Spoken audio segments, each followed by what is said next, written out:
እሺ ወልድ ጥያቄ አለ? ወልድ ውሃድ እንደምን አለ? እሱ ሰላም ነው አላ አልሐምዱሊላህ። አጋጣሚ ቅድም ገብቼ አልነበርክም። አንዳንድ ጥያቄዎች ነበሩኝ። ጥያቄ ምንድን ነው? በእናንተ መጽሐፍ ኢሳ የሚባለው በእኛ ኢየሱስ አወላለዱ ለምን ከነቢያት የተለየ ከሌሎች ነቢያት የተለየ ሊሆን ቻለ የሚል ጥያቄ ነው ያለኝ። ምንድን ነው የተለየ ጥቅሙ?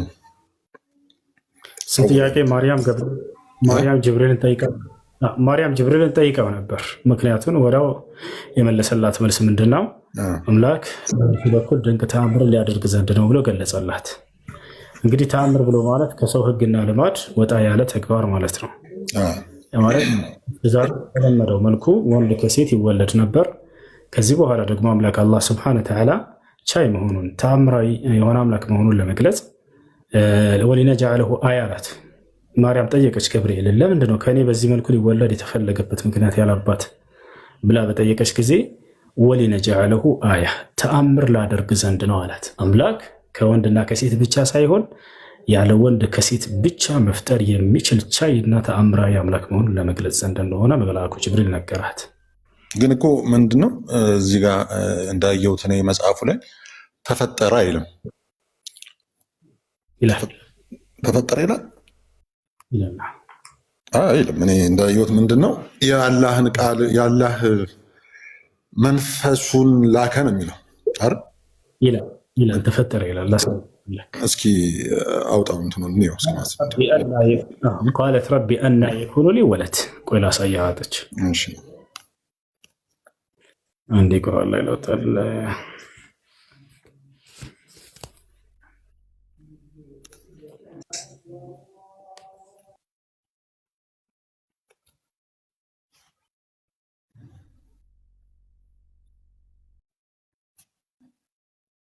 እሺ ይታያል እዚህ ጋር ወልደ ውሃድ ቁጥር 47 ላይ ምዕራፍ 3 ቁጥር 47 ጌታዬ ሆይ ያለች ማርያም ሰው ያልነካኝ ሲሆን ለእኔ እንዴት ልጅ ይኖረኛል አለች። ነገሩ እንዳልሽው ነው።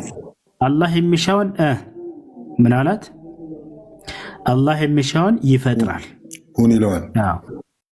ይፈጥራል። አንዳችን ያው ይፈጥራል። አይታይም? የሚሻውን ይፈጥራል።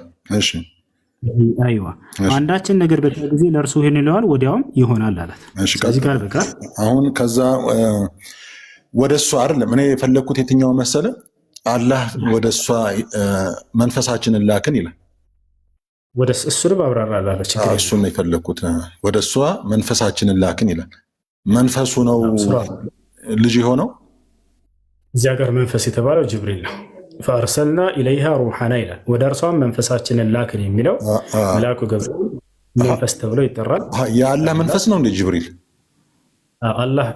የአላህ መንፈስ ሲባል ጊዜ አላህ የፈጠረው መንፈስ ማለት ነው። የፈጠረው አይልማ የአላህ መንፈስ ነው። ግን ጅብሪል መንፈስ ተብሎ ይጠራል። የአላህ መንፈስ። ስለዚህ ጅብሪል ነው እንደ የፈጠረው። ነፋባት ይላል ደግሞ ሌላ ቦታ ጅብሪል ከመንፈሱ ነፋባት ይላል። እሱ ነው ሩሕን እንዲዘራ ተልኮ ስለነበረ። ስለዚህ ጅብሪል ነው የፈጠረው ማለት ነው። ነፍስን የሚዘሩ መላእክቶች ናቸው ከአምላክ እየተላኩ እነሱ ፈጠሩ ማለት ሳይሆን መልእክተኞች ናቸው። እነሱ ነፍስ የሚሰጡት መላእክት ናቸው። የሰው ልጆችንም ነፍስ የሰጡት መላእክት ናቸው ማለት ነው። እነሱ ሳይሆን የሚሰጡት አምላክ ነው ልኳቸው። እየላከ ነው እንደ ነፍስን የሚፈጥረው በየሰው እንትን ላይ እንደዛ ነው። መንፈሶች አለ እንደዛ ቁርአን ላይ እንደዛ የሚላል። ያው እያወቅሁ እንደሄድ ብዬ ነው። ይቅርታ። እየላካቸው ነው እኮ ነፍስን እየላከ ነው ሰውን የሚፈጥረው የሚላለ ቁርአን ላይ። ከይቅርታ ጋር እንግዲህ እስኪ ልይሱ ነው። ከይቅርታ ጋር ማሳያ ችግር የለውም።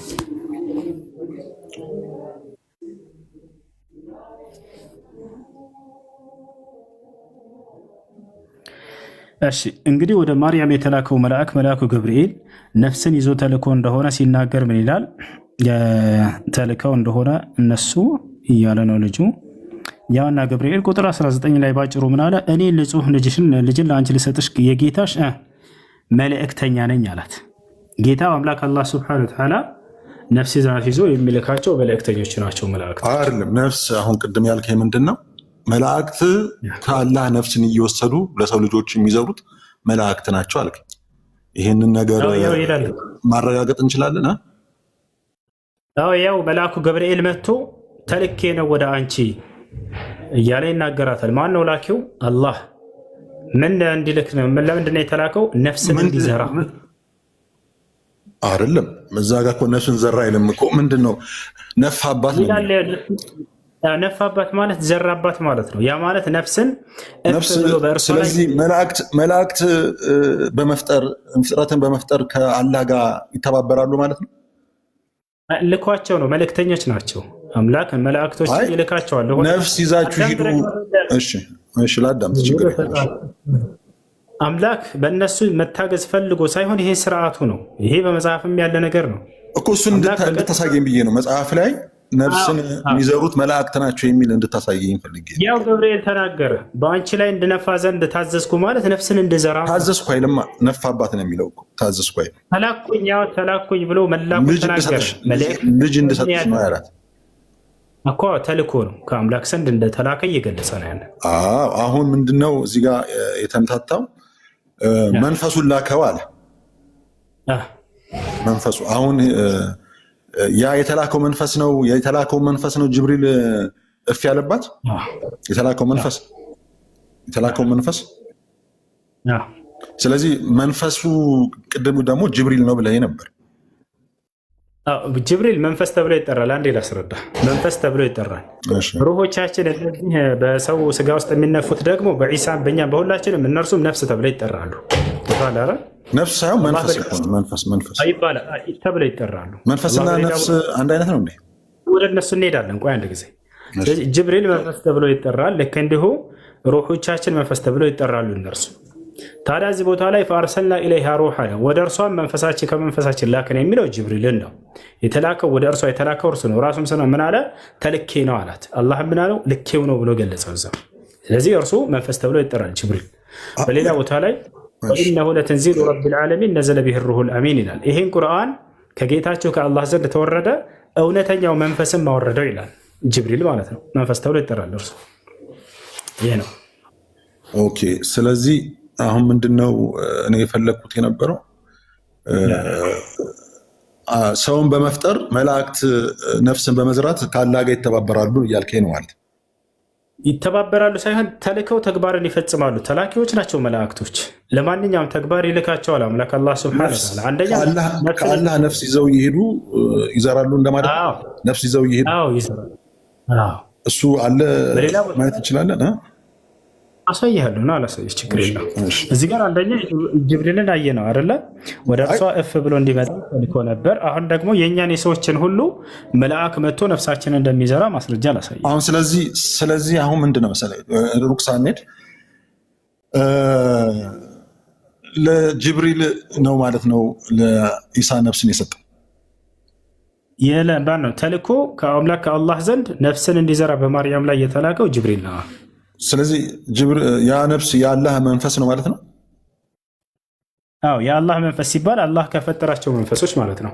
አላህ መንፈሶችን ፈጥሮ በአንደኛው ሰማይ ያዘጋጅቷቸዋል ወልድ። ከዚያ ከአንደኛው ሰማይ ላይ እያነሱ መላእክቶች በእናቶቻችን ማህፀን ላይ እንዲዘሩ ይላካሉ። የመርየምንም ልክ እንዲሁ መጥቶ ይዘራላት ዒሳን ማለት ነው። መልአኩ ገብርኤል ወይንም ጅብሪል እርሱ ተልኮ ወደ ማርያም መፍ ብሎ ያንን ዘርቶ ሄደ። ለእኛም ልክ እንዲሁ መንፈሶቻችንን ከአላህ ስብሐነሁ ወተዓላ ዘንድ ያ ማለት ከአንደኛው ሰማይ እየያዙ እንዲዘሩ ተልከዋል። ሁላችንም ይላካሉ ለሁላቸው። ይሄን ማስረጃውን አሁን ላውጥቼ ላሳይህ ነው። ቅድም ታሳይህ ስላልክ ላሳይህ። ከኔ ጋር ነህ ወልደሃድ?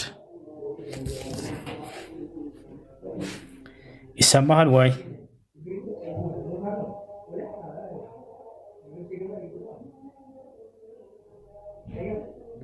አላህ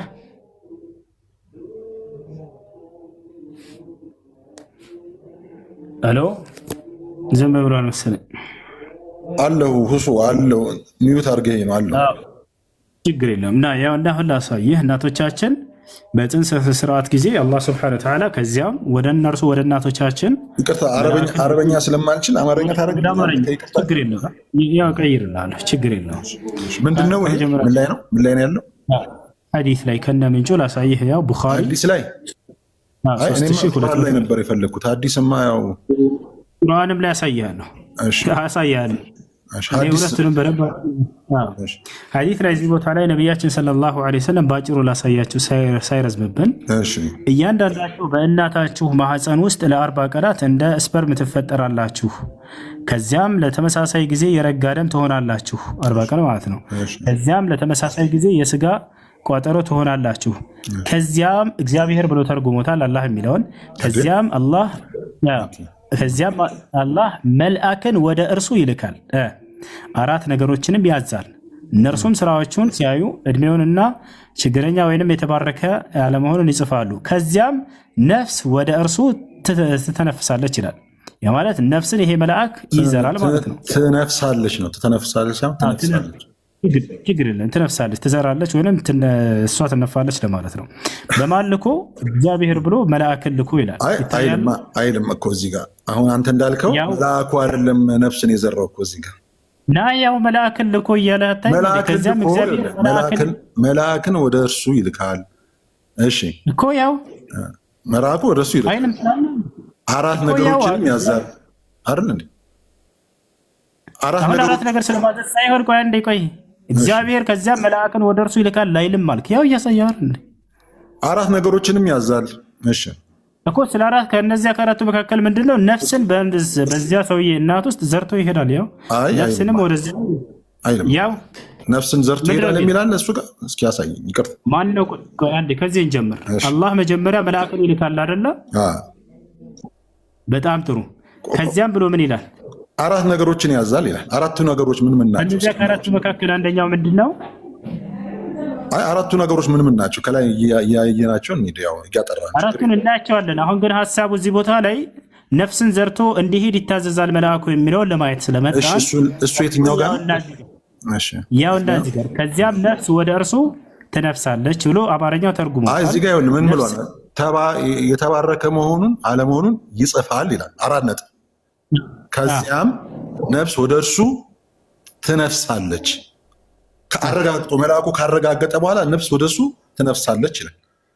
አይደለም እንደዚህ ብሎ ተርጉሞልህ ነው። ثم يؤمر ይላል። ከዚያም ይታዘዛል መልአኩ። ምንድነው መሰለህ እኔ አሁን እኮ አላህ በባህሪው ተጋሪ አይደለም ከተባለ መላእክት ፍጥረትን በመፍጠር እየተጋሩት እኮ ነው። አሁን አንተ እየነገርከኝ እንዳለ እኮ አይደለም። ትእዛዝን ታዘው ያውም ደግሞ ነፍስን የሚያክል ነገር ሄደው እኮ በትእዛዝም ቢሆን ተጋሩኝ ብሎ ትእዛዝ ፈቅዶ ሰጥቷቸዋል ማለት ነው። መፍጠር ተረጋጋ። በፈጣሪ ስም የሆነ ማስረጃ ይጠይቅና ልክ ለዛ ሲሰጠው እንደገና ሌላ ጥያቄ ትፈጥራለህ። እዚህ ቦታ ላይ ምን የሚል ቃል ጠየቀ ሰውየው? መላእክቶች ተልከው ነፍስን እንደሚዘሩ ማስረጃ አሳየኝ አለ። ልክ ከመጣለት በኋላ ስለዚህ አሁን በፍጥረት ተጋርተዋል እያለ ነው። ላ ተጋርተው አይደለም። አምላክ ትእዛዝን ይሰጣቸዋል። መለኮታዊ ራእይን እንዳመላለሱ ሩህን እንዲዘሩ ልክ እንዲሁ ያዛቸዋል። ይወታል አይደለ? ያንን ተጋርተውልታል የሚባለው መቼ መሰለ? ወልድ ዋህድ ያችን ነፍስ ራሳቸው ቢፈጥሩ ኑሮ አወሰየው የዛኔ በፍጥረት ተጋርተውታል እንላለን። የተፈጠረን ነገር እንደ መልእክተኛ ሆነው ማድረሳቸው መጋራት ሳይሆን ታዘው ትእዛዛትን የሚፈጽሙ መሆናቸውን የሚገልጽ ነው። ነፍስን የሚፈጥረው ማን ነው ከተባለ አምላክ አላህ ሱብሓነሁ ወተዓላ ራሱ የፈጠራትን ነው እነዚህ መላእክቶች ወስደው የሚያደርሱት። ይወታል አይደለ? ያችን መንፈስ ማን ነው የፈጠራት? አላህ ሱብሓነሁ ወተዓላ። ሁሱ በጣም ይቅርታ፣ ምንድነው መሰለ አላህ ነፍስን መላእክትን እንዲሰጡ በሰው ልጆች ወይንም በፍጥረት ላይ እንዲነፉ ማድረጉ ምንድነው ዓላማው? አልገባኝም። ያው አምላክ አላህ ሱብሓነሁ ወተዓላ መላእክቶችን ፈጥሯል ብለህ ታምናለህ አይደለ? ፈጣሪ መላእክቶች አሉት። ለምን ስራዎችን ራሱ አይሰራም? መላእክን መፍጠር ዓላማው ምንድነው? ራሱ ሁሉን አይችልም? ነፍስን በመፍጠር ላይ እንዲተባበሩት በመፍጠር ላይ የተባበሩት የሚለውን የት ጋር ነው ያገኘው? ያው ነፍስን ይዘው ሄደው እየዘሩ በመፍጠር ነው ያልኩት። ወልድ ዋህድ በመፍጠር ላይ የተባበሩት የሚለውን የት ጋር ነው ያገኘው? ሰው ተፈጠረ የሚባለው እኮ ስጋ ብቻ አይደለም፣ ነፍስ ይዘራበት አይደል? ነፍስን በመፍጠር ተባብረውታል የሚለውን ማስረጃ አምጣ። የቱ ጋር ነው ያለው? ነፍስን ወስደው አንድ ፍጥረት ላይ ነፍስን መዝራት ማለት ምን ማለት ነው? እሱን እንመጣለን። ምን ማለት ነው ትለኛለህ። ግን ነፍስን ፈጠሩ ምን ማለት ነው? ምን ማለት ነው? ምን ማለት ነው የሚለውን ትሄዳለህ። ቆይ አንዴ ነፍስን በመፍጠር ተጋርተውታል የሚለው የቱ ጋር ነው? ነፍስን በመፍጠር አይደለም፣ ሰውን በመፍጠር ብለሃል። ሰውን በመፍጠር ነው፣ ነፍስን አይደለም ያልኩት። ሰውን በመፍጠር እሺ፣ አሁን ሰውን በመፍጠር የሚለውን አሁን ላይ ያመጣው ነፍስን በመፍጠር ስትል ነበር። ኖ ሰውን በመፍጠር ነው። ነፍስማ ከአላህ ይዘው ሄዱ አልከኝ እኮ። አዳምጥ እሺ። ሰውን በመፍጠር ላይ የተጋሩት የቱ ጋር ነው? መላእክቶች ወስደው ከነፍስን ወስደው እኮ ዘሩ። አንድ በጭቃ የተሰራ ነፍስን ወይንም ደግሞ በማህፀን ያለ እንትን ነፍስ ዘሩ ወስደው። አዳምጥ እሺ። ነፍስን ዘሩ እንጂ ነፍሷንም ሆነ ስጋዋንም የፈጠሯት አደረጋ በለ ነፍሷን መላእኮች ፈጠሯት የሚል የለም አይደለ? አንድ ይሄን አረጋግጥ እስኪ። አላልኩም እኮ እንደዛ። በጣም ጥሩ። ነፍሷን መላእክት ፈጠሯት የሚል ሰውንስ መላእክቶች ፈጥረዋል የሚል አለ? አሁን እዚህ ጋር ልንገርህ፣ ሰው ያለ ነፍስ ሰው ይባላል እንዴ? አልጠየቅኩም። እሱን ሰውን ፈጥረዋል የሚል አለ? ነፍስ ወስደው እኮ አንድ ህይወት ያለው ፍጡር አደረጉት። ነፍሱን ወስደው አደረጉት። እነሱ አይደሉም የሚያደርጉት። አሁን እዚህ ጋር ነው ስህተት አይደለ? የእነርሱ መልእክተኝነት ነው ስራቸው። ይችን ነፍስ አላህ ፈጥሮ ያዘጋጃታለች።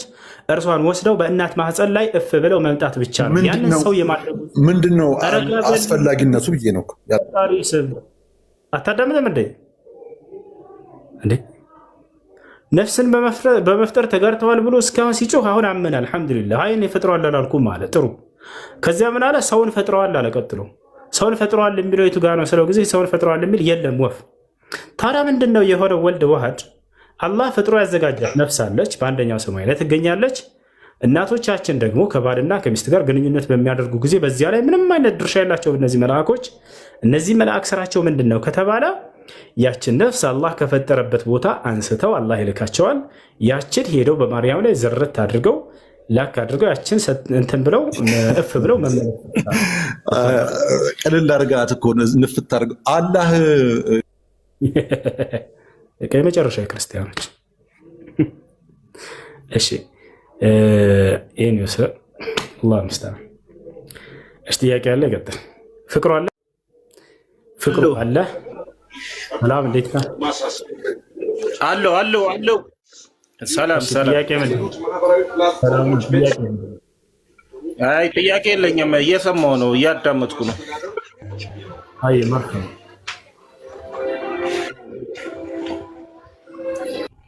አንደኛው ሰማይ ላይ ትገኛለች። እሺ ጥያቄ ላይ ቀጥል። ሰላም አለይኩም። ወአለይኩም ሰላም። እሺ ሁሱ አምጥቻለሁ። ምንም እናመጣው ማስረጃ አምጣ ያልከኝ። እሺ ምንድን ነው ያመጣው? ኦሪት ዘፍጥረት ምዕራፍ 8 ቁጥር 8 ላይ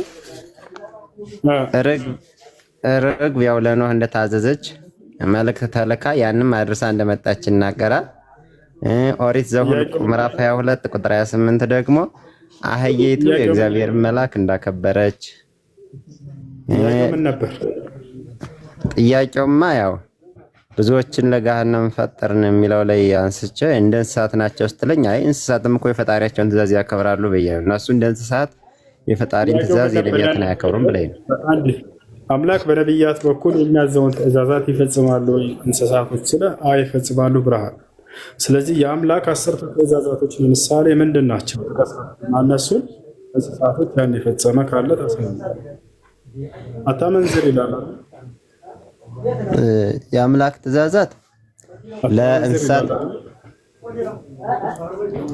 አቤት አታመንዝር ይላል አይደል? የአምላክ ትእዛዛት በነቢያት በኩል እሱማ ደግሞ ለሰዎች ነው የተሰራ። ለሰውና ለእንስሳ እኩል ህግ አልተሰራም። ገዥና ተገዥ ነው። አምላክ በነቢያት በኩል የሚያዘውን ትእዛዛት እንስሳቶች ይፈጽማሉ ብለህን ነበር። አምላክ በነቢያት በኩል ካዘዘው ትእዛዛት መካከል አንደኛው አታመንዝር የሚል ትእዛዝ ነው አይደለም? እሱማ ለሰው የተሰጠ ትእዛዝ ነው እኮ። ስለዚህ እንስሳቶችን አያጠቃልም ማለት ነው። ትእዛዝ የመጣ ይሄ እንስሳቶችን አያካትትማ። ማን ነው እንደሱ ብሎ ይለያል? ምክንያቱም ለእንስሳት የተሰጣቸው ትእዛዝ አለ፣ ለሰው የተሰጠ ትእዛዝ አለ። እንስሳቶች ምን የሚል ትእዛዝ ነው የተሰጣቸው? ለእንስሳቶች የተላከው ነብይ ማን ይባላል? ለእንስሳት ራሱ ነው እግዚአብሔር የሰጣቸው። ወደ ዘፍጥረት ምዕራፍ 2 ላይ ወደ አዳም አመጣቸው። በማንኛው ነብይ በኩል? ራሱ እግዚአብሔር ነው ትእዛዝ ለእንስሳቶች ምን የሚል ትእዛዝ ነው የተሰጣቸው? በነብያት በኩል ቅድም አዎ ብለሃል። በነብያት በኩል የሚመጣውን ትእዛዛት ነብያቱ እንስሳቶችም አብረው ታዘዋል ይፈጽማሉ ስትል ነበር። እነዚያ ከነብያቶች ከተሰጣቸው ትእዛዛት መካከል አታመንዝር የሚል ነው። እንስሳት ደግሞ በእናቱ ላይ ያመነዝራል። ስለዚህ አምላክን ሕግ አይፈጽሙም ማለት ነው። አይ እየነገርኩህ እኮ ነው። ለእንስሳትና ለሰው የተሰጠው ትእዛዝ አንድ አይደለም። ምክንያቱም ለእንስሳትና ለሰው ተብሎ የተለየበት ቦታ አለ። ሲፈጠሩ እኩል አይደሉም ፍጥረታቸው። ከሰው ጋር እኩል አይደሉም። ይሄ ትእዛዝ ለእንስሳት፣ ይሄ ትእዛዝ ደግሞ ለሰው ተብሎ የተለየ ትእዛዛት አለው ወይ እግዚአብሔር?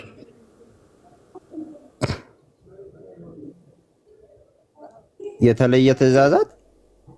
አዎ ለእንስሳት ለሰው ተብሎ የተለየ ትእዛዝ ምን ናቸው? ለእንስሳት የተሰጡ ትእዛዛት ለእንስሳት የተሰጡት ትእዛዛት ለሰው እንዲገዙ ነው። ኦሪት ዘፍጥረት ምዕራፍ 2 ላይ ያልኩህ አምላክ በነብያት በኩል ያዘዘውን ትእዛዛት ይፈጽማሉ ነበር ያልከን። ለአምላክ የሚፈጽሙት ትእዛዛት ምንድን ነው? እነዚህ እንስሳቶች ራሱ ነብይ እኮ የሚላከው አልሰማ ሲል ህዝቡ ሲስት እኮ ነው፣ ከህጉ ሲወጣ ነው። ስለ እንስሳት ነው እያወራን ያለነው። እንስሳቶቹ አንሰማ ብለው አምፀው ነው ትእዛዛት የወረደላቸው። አላመፁም። መጀመሪያ የተሰጣቸውን ህግ ጠብቀው ነው የያዙት። ምንድነው የተሰጣቸው ህግ? አምላክን እንዲገዙ ነው።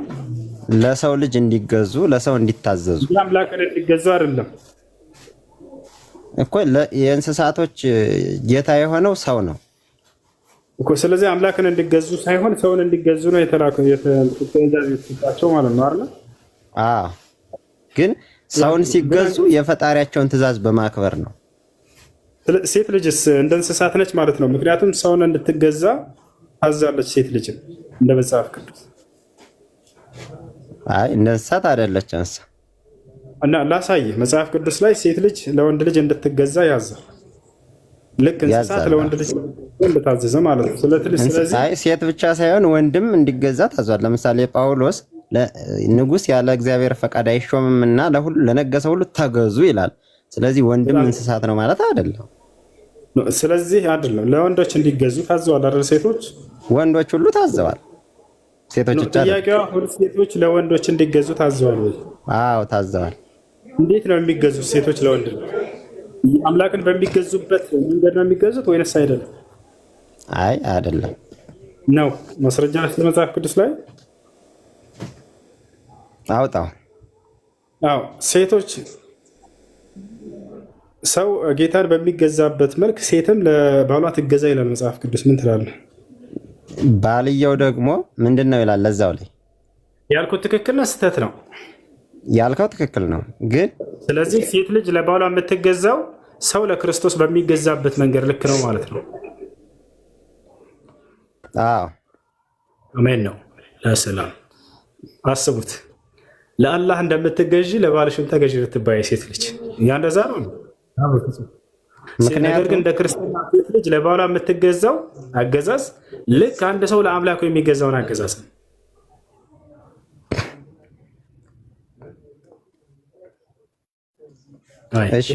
ወደ እንትናችን እንመለስ ይቻላል። ተመለስ። ደስ ይላል። ወደ ያኛውን እንጨርሰው ብዬ ነው ያመጣሁትን እንትን የጀመርነው። እንትን ካልክ ፈቃድ ከሆነ በኋላ እንሄድበታለን። አሁን የጀመርነውን ማለት ነው። አሁን ግን የኛውን እንጨርስና ወደ መጽሐፍ ቅዱስ እንመለሳለን። ቅድም ያነሳ ነው አላህ በእርግጥ ብዙዎችን ከጃንንም ከሰውም ብዙዎችን ለገሃነም ፈጠርን። እነሱ ጆሮ አላቸው አያዩ፣ እንትን የማይሰማ ጆሮ አላቸው፣ የማያይ ዓይን አላቸው፣ የማያስብ ልብ አላቸው፣ እነሱም እንደ እንስሳት ናቸው ብሎ ነው ያስቀመጠው። ስለዚህ እኔ የማይሰማ ጆሮ ሰጥቶ ከፈጠረኝ፣ የማያይ ዓይን ከሰጠኝ እና ለገሃነም ብሎ ከፈጠረኝ ደግ መስራቴ ለምን ነው የሚጠቅመኝ? የማያዩ የማይሰሙ አላቸው አለ። የእነርሱ የነፃ ምርጫ ፈቃዳቸው ውጤት ማለት መስማታቸውና ለማያዩ። ቆይ የነፃ ፈቃድ ምርጫ ማለት በዓይናቸው አያዩም ቢል ነበር። እንዲያ ነው ሐሳቡ እሱ ነው። አሁን የማያይ አይን አለው ማለትና አይኑን መርጦ አያይበትም ማለት ይለያያል። አይኑ አያይም ማለት አይደለም። ቅድም አንተ እንዳልከኝ ግን የአምላክን ቃል አያይም ነው ያልከኝ። ማለት አንተ ደንቆራ አድርጎ ፈጠራቸው እያልክ ነው? ምንም የማይሰሙ? አዎ እነሱም አይጠየቁም። በእስልምና ጥፋትም የለባቸው። ቁርአን ይሳሳታል እንዴ? ሱራ ይሳሳታል? አንተ ግንዛቤ ነው የተሳሳተው። ስለዚህ የማይሰማ ጆሮ አለው ካለ መጽሐፉ እንዴት ብለን አንተ ይሰማል የምትለው? ጆሮ አላቸው ግን አይሰሙም ማለት ነው። እነዚህ ሰዎች ጆሮም አለው አለ፣ ግን ያ ጆሮ የማይሰማ ነው አለ። የማይሰማ ነው ማለት በልብ መስማት እንጂ የጆሮ መስማትን አለመስማትን እየተናገረ አይደለም። ለልብማ ራሱን እኮ አመጣው። ለምሳሌ አንተ ቁርአንን ትሰማለህ አትሰማም? እንዴ እሰማለሁ። አሁን እኮ እያወራሁ ያለሁት ቁርአንን ነው። በአይኔ አይቼ ባፊያን ግን ያንተን ልተገብር ነው ወይንስ አይደለም? እየሰማህ ያለው ልተገብር አይደለም በል እስኪ አንዴ ልተገብር አይደለም አይደለ? አይደለም። አይዋ እሱን ነው እያለህ ያለው። ልተገብር የማትሰማ ሆነ መስማትን እንጂ እንደው በጆሮ አትሰማም እያለህ አይደለም። አላህ ሱብሓነሁ ወተዓላ አይሰራምና የተገብርምና አይሰማም አንድ ናቸው። እሱን ነው እያለ ያለው። አሁን እዚህ ቦታ ላይ መስማት ሲባል ለሁለት ይከፈላል፣ ማየት ሲባል ለሁለት ይከፈላል፣ ማገናዘብ ሲባል ለሁለት ይከፈላል። መስማት ማለት ሁሉም ሰው አማኝን ተሐዶ የሚሰማል በጆሮ ግን ለመተግበር የሚሰማና ላለመተግበር የሚሰማ ሰው የተለያዩ ናቸው። እሺ ሰው በጆሮ ይተገብራል፣ በአይኑ ይተገብራል፣ በጆሮ ይተገብራል። የሚተገብርባቸው አካላት አሉት፣ እጅ፣ እግር፣ አፍ ናቸው። በጆሮና በአይንም እንደሚተገብር ላሳይ። በጆሮ መተግበር ማለት የተነገረውን ቃል የሚሰማ ማለት ነው። ሰምቶ ለመቀበል የሚሰማ ሰው አለ። የሚቀበል ልብ ነው። ልብ ለብቻው ተጠቅሷል። ይኸውልህ ጆሮ የሚቀበልና የማይቀበል የሚሰማው ሰውየው ለመቀበል ብሎ የሚሰማ ሰው አለ። እንዲሁም ደግሞ ላለመቀበል ብሎ ለማስተባበል ብሎ የሚሰማ ሰው አለ። አሁን ምን አለ መሰለ ልብ አለ የማያስብ ልብ አላቸው ነው። አሁን የማያስበው ልብ ከሆነ የማያስብ ልብ ካለው እንዴት ነው አላሰበም ልንለው እኮ አንችልም። ለምንም ያለው ልብ የማያስብ ነው እያለን ነው። ተቀድሞ እንዳያስብ አድርጎታል ብለህ እያሰብክ ነው አንተ አይደል? እንደዛ አይደለም። በትክክል አለማሰባቸውን ወደ ራሳቸው ነው ያስጠጋቸው። እንዳያስቡ አድርጌያቸዋለሁ ቢኖር ትክክል ነው ሐሳብ። ግን እያለ ያለው የማያስቡባቸው አለ። አለማሰባቸውን ወደ ራሳቸው ነው ሰውዮቹን ያስጠጋላቸው። እሺ የሚያስብ ማድረግ አይችልም? አላህ ይችላል። ቢፈልግ ኑሮ አምላክ አላህ ሱብሓነሁ ወተዓላ ይችላል። እሺ ስለዚህ ጀሃነም እንዳንገባ ማድረግ ይችላል አይችልም? ይችላል። አምላክ ያንንም ስለሚችል እኮ ነው ቁርአንን ያወረደልን። እናንተ አልሰማም አልፈልግም ማለት። እሺ ስለዚህ እኔን እንድጎዳ ይፈልጋል ማለት ነው። ሰው መርጦ የሆነ ሰው እንዲጎዳ ይፈልጋል። ለምንድን ነው የማይመልስ? አንተ ግን ጉዳትን ፈለግክ በራስህ ነው። ያም እንዴት ከተባለ በነቢይ ሙሐመድ ሰለላሁ ዐለይሂ ወሰለም በኩል የላከልህን ቃል አልቀበልም አሻፈረኝ። በራስህ ነው ራስህ ላይ ጉዳትን ያመጣ።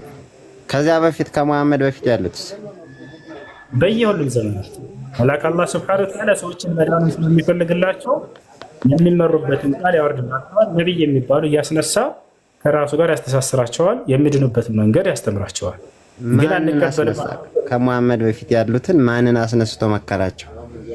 ከአዳም ጀምሮ እነ አብርሃም፣ እነ ይስሐቅ፣ እነ ያዕቆብ፣ እነ ሙሴ፣ እነ ክርስቶስን እንዴ እነሱ ምን የሚባል መጽሐፍ አላቸው? ለምሳሌ በየዘመናቱ አላህ ለሙሴ ለምሳሌ ተውራትን ሰጠው፣ ለዒሳ እንጂልን ሰጠው፣ ለዳውድ ዘቡርን ሰጠው።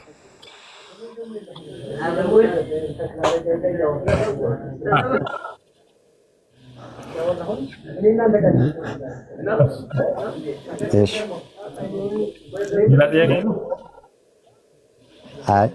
ሌላ ጥያቄ የለኝም፣ ግን ይሄ በደንብ ግልጽ አልሆነልኝም። የትኛው ነው ግልጽ ያልሆነ? ያው ለነብያቶች የትኛውን መጽሐፍ ነው የሰጣቸው አልክ? ጠቀስኩልህ።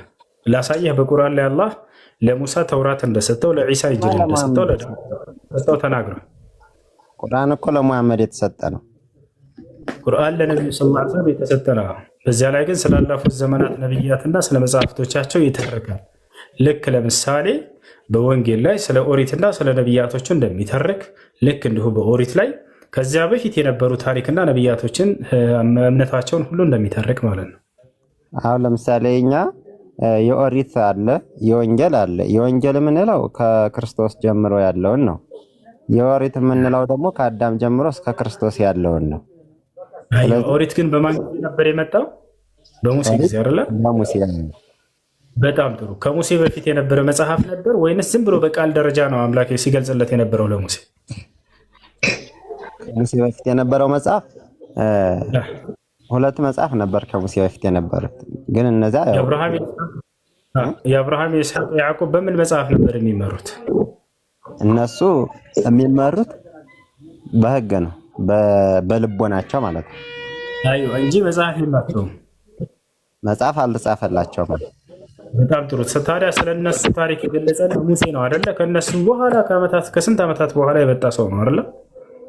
አዎ። ግን እኛ የአብርሃም መጽሐፍ የሚባል የለንም፣ የሙሴ መጽሐፍ እንጂ። ያው ስለዚህ ከእነሱ ሕግ ተሰጥቷቸው ነው። ሕግ ያላቸው በሕግ ይመራሉ፣ አምላክ በሕጉ ይመራቸዋል። ስለዚህ አሁን ምን መሰለህ ያለው ነገር አምላክ በሆነ ዘመን ላይ ነብይን በሚያስነሳ ጊዜ ስላለፈው ዘመናት ነብይ ታሪክ ይተርክለታል። በዚያ መልኩ ቁርአንም ላይ ልክ እንዲሁ ነብዩ ሰለላሁ ዐለይሂ ወሰለም የተላኩት ከዒሳ በኋላ ቢሆንም ከዒሳ በኋላ ከ610 ዓመት በኋላ ቢሆንም ነገር ግን ስላለፉት ነብያት ታሪክ ይተርክላቸዋል።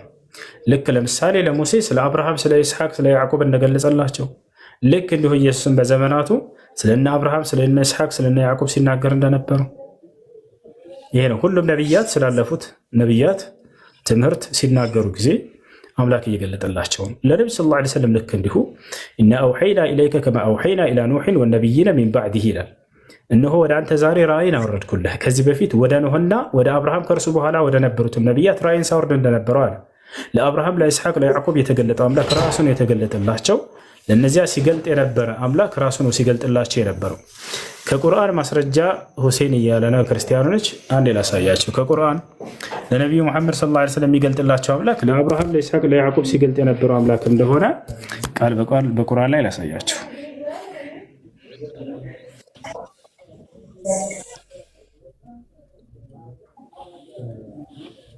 ሱረት ኒሳ 163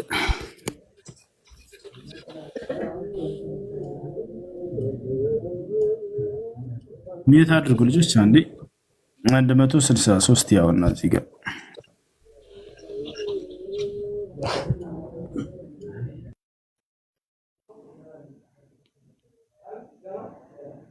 ያው እና እዚህ ጋር ለነቢዩ ሙሐመድ ሰለላሁ ዐለይሂ ወሰለም የሚገልጥላቸው ሌላ አዲስ አምላክ አይደለም። የአብርሃም የይስሐቅ የያዕቆብ አምላክ ራሱ ምን ይላል?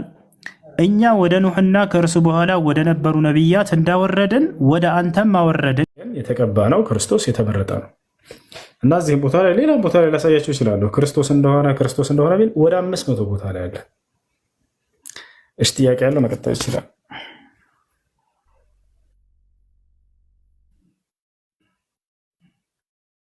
ጥያቄ ያለው አለ? እሺ ጥያቄሽ ምንድን ነው? ነቢያቶች በእናንተ ማለት ነው ነቢያቶች እስልምናን ሰብከው ነበረ? አዎ እስልምናን ሰብከው ነበር። እስኪ ማስረጃ ሳይ። እሺ አሳይሻለሁ። ረመዳን ይመቻል ወይንስ ላውጣለት?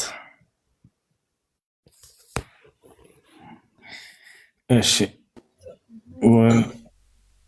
አንድ ትልቁ ላይ አድርጉት። ረመዳንን ሱረቱል በቀራ 132 ናጠው።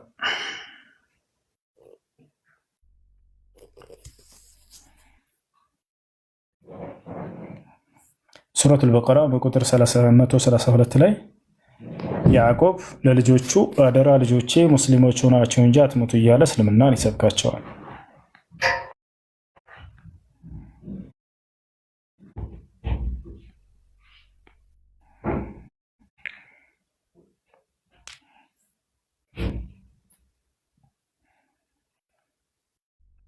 መቶ 32 ይኸውና እዚህ ጋር ተመልከቸው ምን ይላል? በእርሷም በሕግጋቲቱ ኢብራሂም ልጆቹን አዘዘ፣ ያዕቆብም እንደዚሁ አዘዘ ይላል። ልጆቼ ሆይ አለ። ተመልከች ያዕቆብ ልጆቼ ሆይ አላህ ለእናንተ ሃይማኖትን መረጠ፣ ስለዚህ እናንተ ወደ ላይ ከፍ አድርገው ረመዳን፣ ስለዚህ እናንተ ሙስሊሞች ሆናችሁ እንጂ አትሙቱ አላቸው ይላል። ይታይሻል። ትንሽ ወደ ላይ ከፍ አድርገው ረመዳን፣ ስለዚህ እናንተ ሙስሊሞች ሆናችሁ እንጂ አትሙቱ አላቸው ይላል። አይተሻል።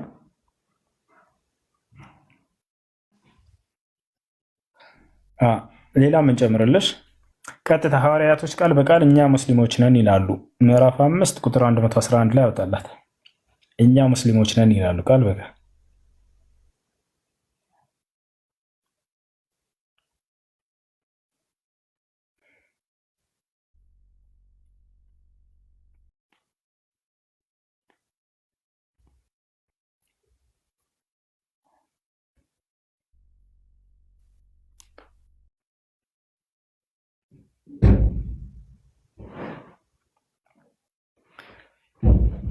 ያና ወደ ሐዋርያትም ይላል ይታይሻል። ከመጀመሪያው ወደ ሐዋርያትም በእኔና በመልእክተኛዬ እመኑ በማለት ባዘዝኩ ጊዜ አስታውስ። አመንን እኛ ሙስሊሞች መሆናችንን መስክር አሉ ይላል። አይሹ እኛ ሙስሊሞች መሆናችንን መስክር አሉ ይላል። ሐዋርያቶች እኛ ሙስሊሞች ነን እያሉ ቃል በቃል የተናገሩበት ነው። ልክ እንዲሁ ዮሴፍ እኔ ሙስሊም ነኝ ብሎ ተናግሯል። ኖህ እኔ ሙስሊም ነኝ ብሎ ተናግሯል። ሁላቸው ነቢያቶች የሙሴ ህዝቦች እኛ ሙስሊሞች ነን ብለው ቃል በቃል ተናግረዋል። እና እነዚህ ሁሉ ምን አልሽ? ማንኛው ምንድን ያልሽ? ጥያቄሽ እንደገና ኤል የሚባል ነቢይ ማለት እሱ ሰብኳል። ማን የሚባል ነቢይ ያልሽው? ገብርኤል በእናንተ ጋር ጀብሪል ነው መልአክ ነው እሱ። መልአኩ ገብርኤል ወይንም ጅብሪል የአላህ መልአክ ነው። ቁርአንን ለነቢዩ ሙሐመድ ሰለላሁ ዐለይሂ ወሰለም ሲያወርድ የነበረው መልአክ ነው እና ገብርኤል በአላህ የሚያምንና አላህን የሚገዛ እንደሆነ በቁርአን ላይ ተቀምጧል። ማስረጃ ሳይ በጣም ጥሩ። መላእክቶች ለአላህ የሚሰግዱ ናቸው። ከነዚያ መካከል ገብርኤል በአላህ ትእዛዝ ነው የሚወርደው የሚወጣው ወደ ሰማይ። ይህ ሁሉ ማስረጃ ተቀምጧል። መላእክቶች ለአላህ የሚገዙ ባሪያዎች እንደሆኑ አንድ ማስረጃ ላሳይ። ሱረቱ ኒሳ መጨረሻው ላይ ሱረቱ ኒሳ 172 አውጣው።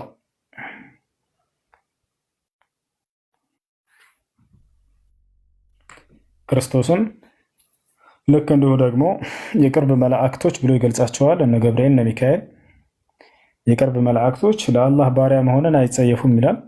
አላህን የሚገዙ ባሪያዎች እንደሆኑ ያና ተመልከቱ። እዚህ ጋር አልመሲህ ወይንም ኢየሱስ ይላል በቅንፍ አልመሲህ ወይንም ኢየሱስ ለአላህ ባሪያ ከመሆን ፈጽሞ አይጸየፍም ካለ በኋላ ቀራቢ የሆኑ መላእክትም አይጸየፉም አለ። እርሱን ከመገዛት የሚጸየፉና የሚክራሩ ቢሆኑ ሁሉም ወደ እሳት በእርግጥ ይሰበስባቸዋል እያለ ይናገራል። ስለዚህ መላእክቶችም ሆኑ ታላላቅ የቅርብ መላእክቶች ማነው መሲሁም እንዲሁ ክርስቶስ ለአንዱ አምላክ ለአላህ የሚገዙ ባሪያዎች ከመሆን አይጸየፉም፣ እርሱን ይገዛሉ። ያው እርሱን ከመገዛት አይጸየፉም መላእክቶች እያለ አላህ ይናገራል። መላእክቶች ሁሉ ለአላህ እንደሚሰግዱ ደግሞ ላሳይሽ። ሱረቱ ነህል ላይ አውጣ አንዴ።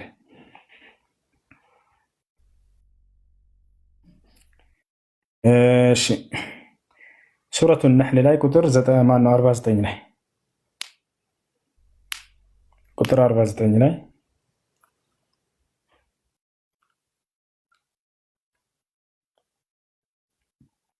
ቁጥር 49 ላይ ምን ይላል? ለአላህ በሰማያት ያለው ከተንቀሳቃሾችም በምድር ያለው ሁሉ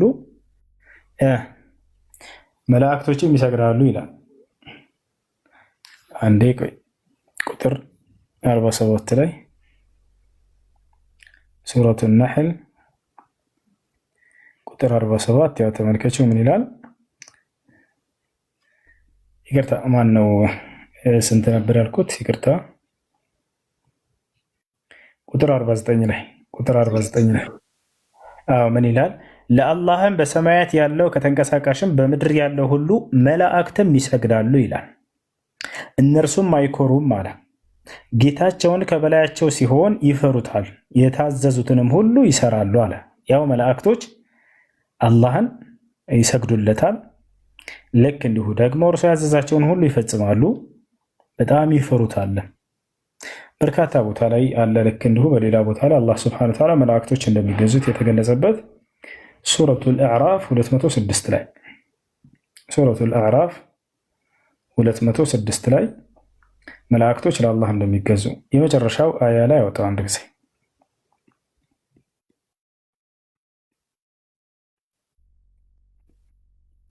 ምን ይላል? ያው ሱረቱል አዕራፍ ምዕራፍ 7 ቁጥር 206 ላይ ምን ይላል? እነዚያ ከጌታህ ዘንድ ያሉት መላእክት እርሱን ከመገዛት አይኮሩም ያወድሱታልም፣ ለእርሱ ብቻም ይሰግዳሉ ይላል። አየሽው መጨረሻው ላይ እነዚያ ከጌታህ ዘንድ ያሉት መላእክት እርሱን ከመገዛት አይኮሩም ያወድሱታልም፣ ለእርሱ ብቻም ይሰግዳሉ አለ። ስለዚህ ያው መላእክቶች ሁሉ ለአንዱ አምላክ ለአላህ ብቻ የሚገዙ ናቸው፣ እርሱን ብቻ የሚያመልኩ ናቸው፣ ለእርሱ ብቻ የሚሰግዱ ናቸው። ይህ ነው። ሌላ ጥያቄ አለ? ቁኝ ነበረ ቅድም በመሀል አንድ ጥያቄ ብቻ መልሼላቸው ነው በመሀል ከዛ ልጅ ጋር የተገናኘሁት። እቺ የሐዋሳው ምናምን የሚል አንድ ሁለት ጥያቄ ይቀራቸዋል መሰለኝ። አስቀጥላቸው እነሱንም። አንድ ኪያ ሚል አካውንትን ጥያቄ ያለው መሰለኝ፣ እሱንም አስገቡት። መርሐባሽ። እሺ ጥያቄ ያለው መቀጠል ይችላል። ጥያቄዎች ጨርሰሻል? ቃል የምትያለች?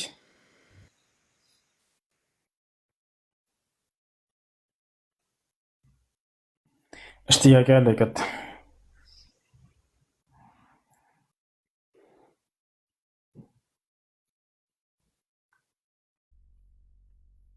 እሺ ጥያቄ ያለ? አዎ ሰላም ነው። እንዴት ናችሁ? አለ አልሐምዱሊላህ። እንዴት ነው? አለን አለን። ቀደም አጋጣሚ የሆነ ጥያቄ ጠይቀን እየመለሰልኝ ያለው ጓደኛዬ ተቋረጠ። እሺ ጥያቄው ምንድን ነው? ጥያቄው ምን አለ መሰለህ፣ ያው በእስልምና እንግዲህ እንደተጻፈው ሆነ ቀደሙ ስታነብልኝም እየሰማሁኝ ነበር ስታወሩ ሙስሊም ሳትሆኑ እንዳትሞቱ ይላል። በፕሮቴስታንትም ደግሞ ህይወትን መንገድም እኔ ነኝ ይላልና ይሄ ነገር እንዴት ነው የሚታየው? ያ ማለት ሃይማኖት በእስልምናም ሆነ በፕሮቴስታንት ሁሉም የየራሱን ፖዚቲቭ ሳይድ ነው ያስረዳል ስንማር የሚቆየነ። እዚያ ቦታ ላይ ክርስቶስ ሃይማኖትን አልተናገረም። በእኔ እውነትም ህይወትም መንገድም ነኝ ያለ እኔ በቀር ማንም ወደ አብ የሚሄድ የለም እያለ እየተናገረ ነው። እዚያ ላይ አንዱን አምላክ አብን ገለጸ። ወደዛ የሚወስድ መንገድ ነኝ፣ እርሱ መንገድና ድልድይ እንደሆነ የገለጸ ነው። ወደ አንዱ አምላክ የሚወስድ የተናገረበት ነው። ነገር ግን እርሱ ክርስቶስ ሃይማኖትን አልሰበክም። መጽሐፍ ቅዱስ ላይ ክርስትና ሃይማኖትን ተከተሉ ወይንም ነቢያቶችም እንደዛ ብለው አላስተማሩ። ወደ ኢስላም ስትመጣ ግን ሃይማኖትን ራሱ አምላክ ነው የሚደነግገው። ነቢያቶች ተቀብለው ከእርሱ እንደሰበኩት ታገኛለህ። ማወቅ እችላለሁ? አዎ አሳያለሁ። በቁርአን ላይ አምላክ አላህ ይህን ሃይማኖት የደነገገው ለሰው ልጅ ለሰው ዘር ሁሉ በነቢያት በኩል የሰጠን ሃይማኖት እንደሆነ ይናገራል። ሱረቱ ሹራ ላይ ሲናገር ሸረዐ ለኩም ሚነ ዲን ማ ወሳ ብሂ ኑሐን ወለዚ አውሐይና ኢለይከ ወማ ወሰይና ብሂ ኢብራሂመ ወሙሳ ወዒሳ ይላል። እነሆ ይህን ሃይማኖት እኔ ደነገግኩላችሁ ከዚህ በፊት ኖህን፣ አብርሃምን፣ ሙሴን፣ ክርስቶስን አዘዤባቸው የነበረውን ሃይማኖት እያለ ይናገራል። ስለዚህ የቀደሙትን ነቢያቶች የደነገገላቸውን ራሱን ያን ሃይማኖት ስለኛም ደንግጎ እንደሰጠን በግልጽ ይነግረናል። ያ ማለት ከእስልምና ውጪ ሌላው ሃይማኖት ተገቢ አይደለም ያልከኝ ነው ማለት ነው? በትክክል በቃ ይሄ ነው ሃይማኖት። ትክክለኛ ሃይማኖት ነው የሚያሰኘው አምላክ ሲደነግገውና ነቢያቶች ከአምላክ ታዘውበት ለትውልድ ሲሰብኩት መሆን አለበት እንጂ ሰዎች ምድር ላይ የፈጠሩልን ሃይማኖት ያ ትክክለኛ ሃይማኖት ሊሆን አይገባም። ስለዚህ ታዲያ ሁለቱንም ፍትሃዊ ሆነን ክርስትናንም እንደ መጽሐፍ ቅዱስ እስልምናንም እንደ ቁርአን ሄደን ስናያቸው አምላክ ራሱ የደነገገው ሃይማኖት እስልምና እንደሆነ ቃል በቃል ይናገራል። እኔ ከአምላካቸው ዘንድ የተወደደው ሃይማኖት እስልምና ሃይማኖት ብቻ ነው ብሎ ቃል በቃል ይናገራል። በዚያኛው አንጻር ስትሄድ ግን በክርስትና እግዚአብሔር የትኛው ቦታ ላይ ይቅርታ የተወደደው እስልምና ሃይማኖት ብቻ ሃይማኖት ነበር ማለት ነው? ትክክለኛ የወደድኩላቸው ሃይማኖት ክርስትና ሃይማኖት ነው ብሎ የተናገረበት ቦታ የለም። ሄሎ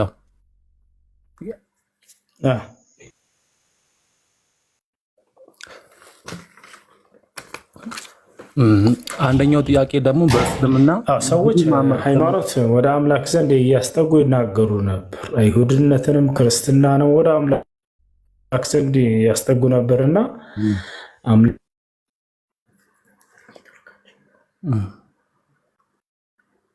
አላህ ከእኔ ዘንድ ትክክለኛ የደነገኩላ። እሺ አሁን አሪፍ ነው፣ ይሰማል። የኔ ኔትወርክ ሳይሆን አይቀርም እናንተ በሉ። የኔ ይሰማል? ያሽከትል አንቺ ይሰማል። እስልምና በደንብ የተስፋፋ ሞር ከነብዩ መሐመድ ከመጣ በኋላ መሰለኝ። አይ ቲንክ አይደለ ማለት በዚያ ዘመን በየነብያቱ ዘመን እስልምናን ያስተምሩ ነበር። ቀደም ልጅቱ ጠይቃ እንዳሳየናት በቁርአን ላይ በርካታ ሁሉ ነብያት ኢስላምን እንደሰበኩ በየጊዜው አለ። ግን ይበልጥ የተስፋፋው ነው ከተባለ እንዳልከው ነብዩ ሰለላሁ ዐለይሂ ወሰለም ለዓለም እንደመላካቸው መጠን በእርሳቸው ዘመን የአምላክ መንግስት በምድር ላይ ኢስላም በጣም ተስፋፍቷል፣ ከሌላው በተለየ መልኩ። ቁርአን ለመጀመሪያም ጊዜ የሚመጣው በእሳቸው ነበር አይደለ? በነብዩ መሐመድ ለመጀመሪያ አካባቢ አልመጣም። እሳቸው ከመጡ በኋላ ቁርአን መምጣቱን ለምን አስፈለገ ነው? መጥቷል። ከዚያም በፊት ቁርአን ነበር ማለት ቁርአን ማለት የሚነበብ ቃል ማለት ነው። አላህ ለዳውድ፣ ለሱለይማን፣ ለሙሳ፣ ለዒሳ ለነዚህ ሁሉ ቁርአን ሰጥቷቸው ነበር። ይህዲኩሙላህ ምን አሉት ነብዩ ሰለላሁ ዐለይሂ ወሰለም ሲገልጹ አላህ በሙሴ በኩል ያወረደው ቁርአን እያሉ ተውራትን ይገልጹት ነበር። ቁርአን ይባላል። ቁርአን ማለት የሆነ የተለየ ነገር ሳይሆን ሰዎች የሚያነቡት የሆነ የሚነበብ መለኮታዊ ራእይ ግልጠተ መለኮት ማለት ነው። ይሄን ደግሞ ያወርድ ነበር አላህ። ያን ሲያነቡት የነበረው እንደምንለው ማለት ነው። ተውራት፣ ኢንጂል፣ ዘቡር ተብለው የሚጠሩ ይህ በነቢያቶች ላይ የወረደ ቁርአን ይባላል።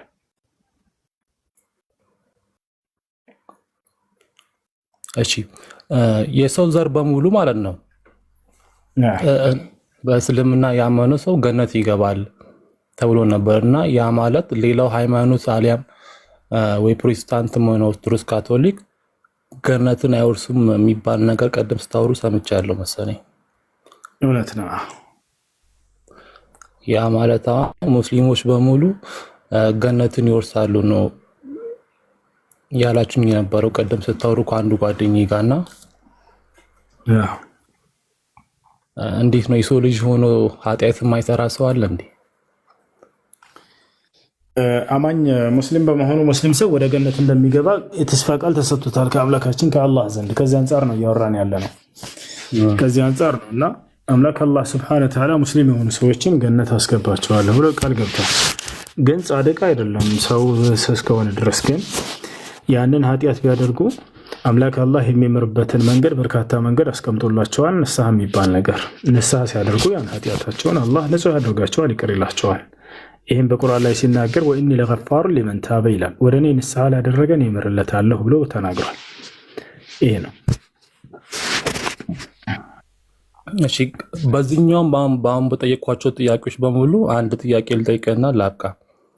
እሺ አሁን ለምሳሌ በፕሮቴስታንት ስትሄድ ያው ቸርች አሊያም ደግሞ ቤተ እምነት ሄደ ወይ ጸሎት ታደርጋለህ፣ ጾም ጸሎትም ትይዛለህ።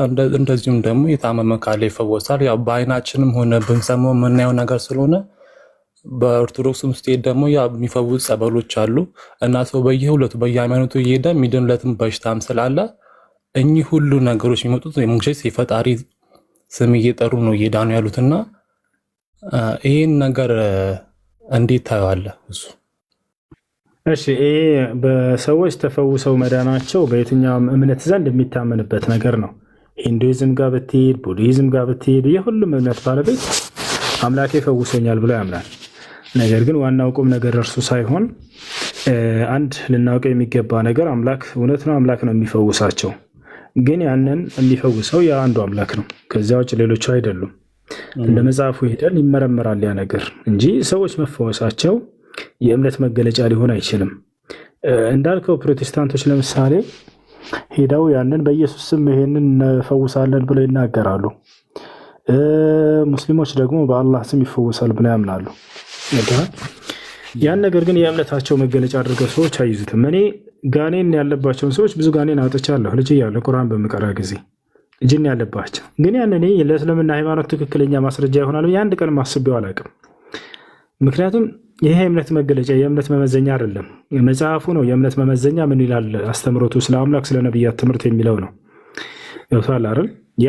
ይሄን ነገር ግን አሁን በትልቅ በአዳራሽ ተደርጎ ፕሮቴስታንቶች እነ የጨፋ ከአጋንንት ስላስወጣን ክርስትና እውነት ነው የሚለውን ማስረጃ አድርገው ሲይዙ በጣም ነበር የደነቀኝ። ይሄኛ ህፃን ሆነን የምናደርገው ነገር ነበር። ግን የእምነታችንን መሰረት የምንገነባው በትምህርቱ ላይ እንጂ በእንዲህ አይነት የወረደ ነገር አይደለም። ስለዚህ ሂንዱይዝም ይሄ በዚህ ተፈውሶልናል ብሎ ስላመነ ያ ሂንዱይዝም ትክክለኛ ይሆናል ማለት አይደለም። ቡዲዝም እንደዛው፣ ክርስትናም፣ አይሁድም፣ እስልምናም እንደዛው። ይህ የእምነት መገለጫ ማስረጃ የሚሆን ነገር ሳይሆን መጽሐፉ ምን ብሏል ነው። ወደ መጽሐፉ ስንመጣ ጊዜ ነቢያቶች በቁርአን ላይ አንዱ አምላክ አላህ እንደሚፈውስ ቃል በቃል ይናገራሉ። አብርሃም ለምሳሌ ምን አለ? ወኢዛ መሪቱ ፈሁወ የሽፊን አለ። በምታመም ጊዜ የሚፈውሰኝ እርሱ አምላኬ አላህ ነው ብሎ ተናገረ። ነቢዩ ሰለላሁ ዐለይሂ ወሰለም ምን አሉ? አላሁመ አንተ ሻፊ ላ ሽፋአ ኢላ ሽፋኡክ ይሉ ነበር። አምላካችን አላህ ሆይ አንተ ፈዋሾ አምላክ ነህ፣ ከአንተ እንጂ ከሌላ ከማንም ፈውስም የለም እያሉ ይናገሩ ነበር። እና ይህን ይመስላል። በክርስቶስ ስም ሰዎችን ያጋንንት እናስወጣለን እያሉ የሚናገሩ ሰዎች ክርስቶስ እንደሚቃወማቸው መጽሐፍ ቅዱስ ላይ ተናግሯል። ኢየሱስ ክርስቶስ መጽሐፍ ቅዱስ ላይ ምን ይላል? አንደኛ እርሱ አጋንንትን ሲያስወጣ የነበረው በእግዚአብሔር ኃይል ነበር።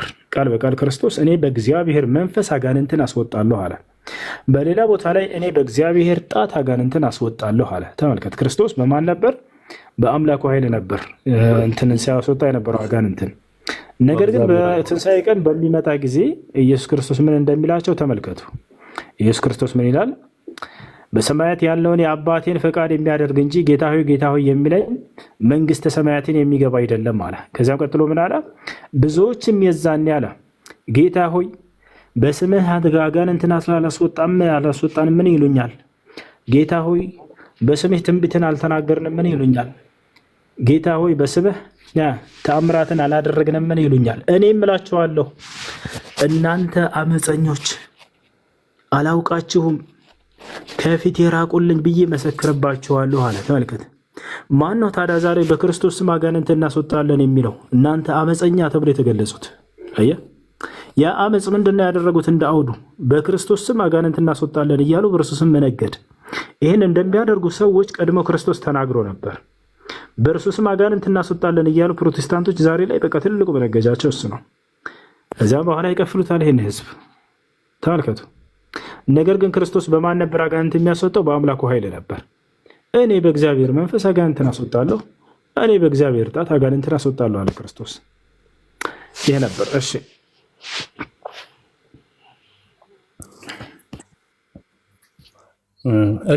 ተረድቻለሁ። እሱ አመሰግናለሁ።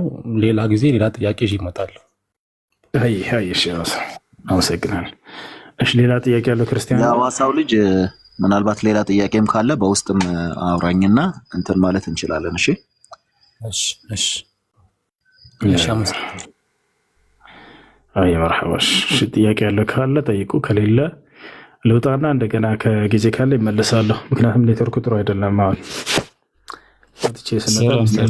ሰላም አለይኩም። 10% ነው የቀረኝ። ሁሉ ሰላም ደህና ነኝ አልሐምዱሊላህ። እንዴት ነህ? እሺ ጋሜ መርሐባ ወንድማችን።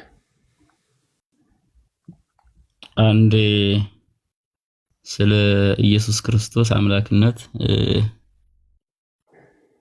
ገለጻ አድርግና ከመጽሐፍ ቅዱስ በማስረጃ ከዛ አንድ 2-3 ጥያቄ ካልደከመ ጠይቃለሁ። አለዛ ነገም ቢሆን ጠይቃለሁ። ችግር የለውም ከእናንተ ማለት ነው። ፍቃደኛ ነሽ? ይቻላል፣ ችግር የለውም። እሺ ጥሩ። መጀመሪያ ስለ ኢየሱስ ክርስቶስ አምላክነት ያው በኦርቶዶክስ ተዋሕዶ ቤተክርስቲያን አስተምሮ መሰረት ያው ጌታችን ኢየሱስ ክርስቶስ አምላክነቱን በቃልም በተግባርም ገልጧል መጽሐፍ ቅዱስ ላይ ማለት ነው።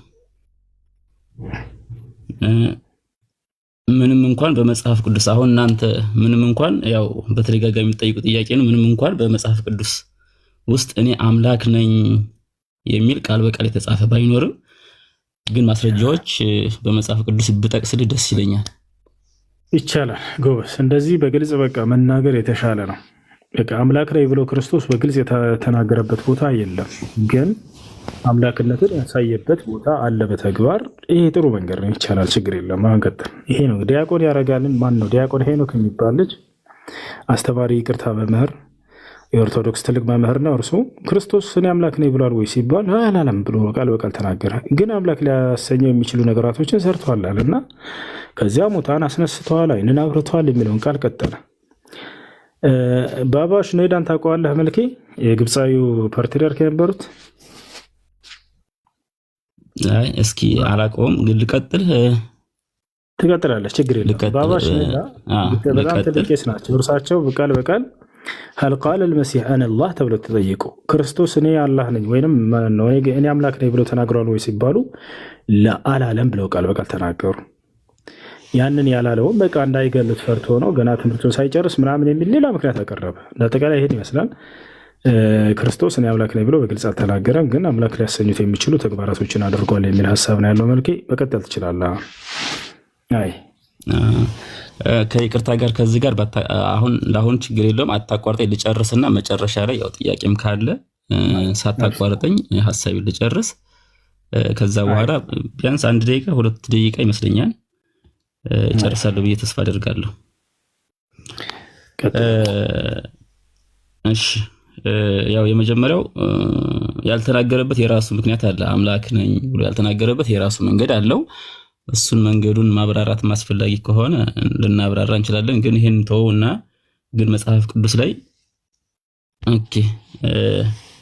የተናገሩ ቃላቶች በዮሐንስ ወንጌል ምዕራፍ 10:30 ላይ እኔና አብ አንድ ነኝ አለ። አብ መቼም ፈጣሪ መሆኑን እናንተም ታምናላችሁ ብዬ ተስፋ አደርጋለሁ። እኔና አብ አንድ ነን ማለት ፍጡር ቢሆን እንደዛ አይልም።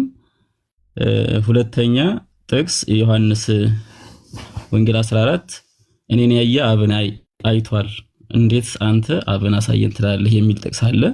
ልጨርስና ችግር የለም ጥያቄ መጠየቅ ይቻላል። ከዛው ዮሐንስ 8:58 ኢየሱስም እውነት እውነት እላችኋለሁ አብርሃም ሳይወለድ እኔ አለሁ አላቸው። እንግዲህ ኢየሱስ በስጋ ተወልዶ የመጣው ከዛሬ 2018 በፊት ነው። ግን ከዛ በፊት እያስተማረበት ባለበት ሰዓት እውነት እውነት እላችኋለሁ አብርሃም ሳይወለድ እኔ አለሁ አላቸው። ምን ማለት ነው? ያው በእኛ አስተምሮ ኢየሱስ ክርስቶስ ያው ፍጹም ሰው ፍጹም አምላክ የሆነ ሰው ብላ ነው የምታምነው። ሰው የሆነ አምላክ አይደለም። ሰው የሆነ አምላክ ሳይሆን አምላክ የሆነ ሰው ነው እንጂ ሰው የሆነ አምላክ አይደለም። ሰው የሆነ አምላክ የሆነ ሰው ማለት ያው ፍጹም ሰው ነው፣ ፍጹም አምላክ ነው። በአንድ ይሄ ማብራሪያ እንቀጥል። በምዕራፍ ቁጥሮችን እየጠቀስን እንሂድ፣ በሰፊው እንድንወያይበት እንችላለን። ለዛሬ በዚህ ይሄን ያዝልኝ። እንግዲህ አብርሃም ሳይወለድ ከነበረ እሱን ያዝልኝ። ሌላ ደግሞ አምላክነቱን የሚገልጹ ሌሎችም ንግግሮች አሉ። መልኬ ዮሐንስ ቆይ አንዴ 2 ደቂቃ ስጠኝ፣ ችግር የለውም። ዮሐንስ ወንጌል 20:28 ላይ ሐዋርያው ቶማስ ትንሣኤውን ካረጋገጠ በኋላ ጌታዬ አምላኬም ብሎታል። ኢየሱስም ይህንን እምነቱን አጽድቆለታል እንጂ አምላክ አይደለሁም ብሎ አልገሰጸውም። እንግዲህ ነብይ ነው። ነብይ ብቻ ቢሆን አምላክ ባይሆን እንዴት እኔ ነብይ ሳለው እንዴት አምላክ ትለኛለህ ብሎ መገሰጽ ነበረበት አይደል? ግን እሱን አልገሰጸውም። ገብቶሃል? እሱን ትይዝልኛለህ።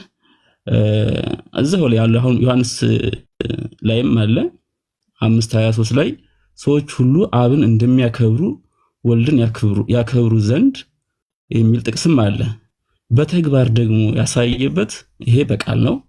አምላክነቱን በተግባር ያሳየበት ዝሮ ምን አለ መሰለህ ኃጢአትን ይቅር ማለት የሚችል ፍጡር ይቅር ማለት አይችልም። እሱን ብሏል ሉቃስ 5:20 ይቅር ብያለሁ። ኃጢአትን ነው እንጂ ኃጢአትን ይቅር ማለቱ አንተ ሰው ኃጢአትህን ተሰረየችልህ ነው ያለው እኮ።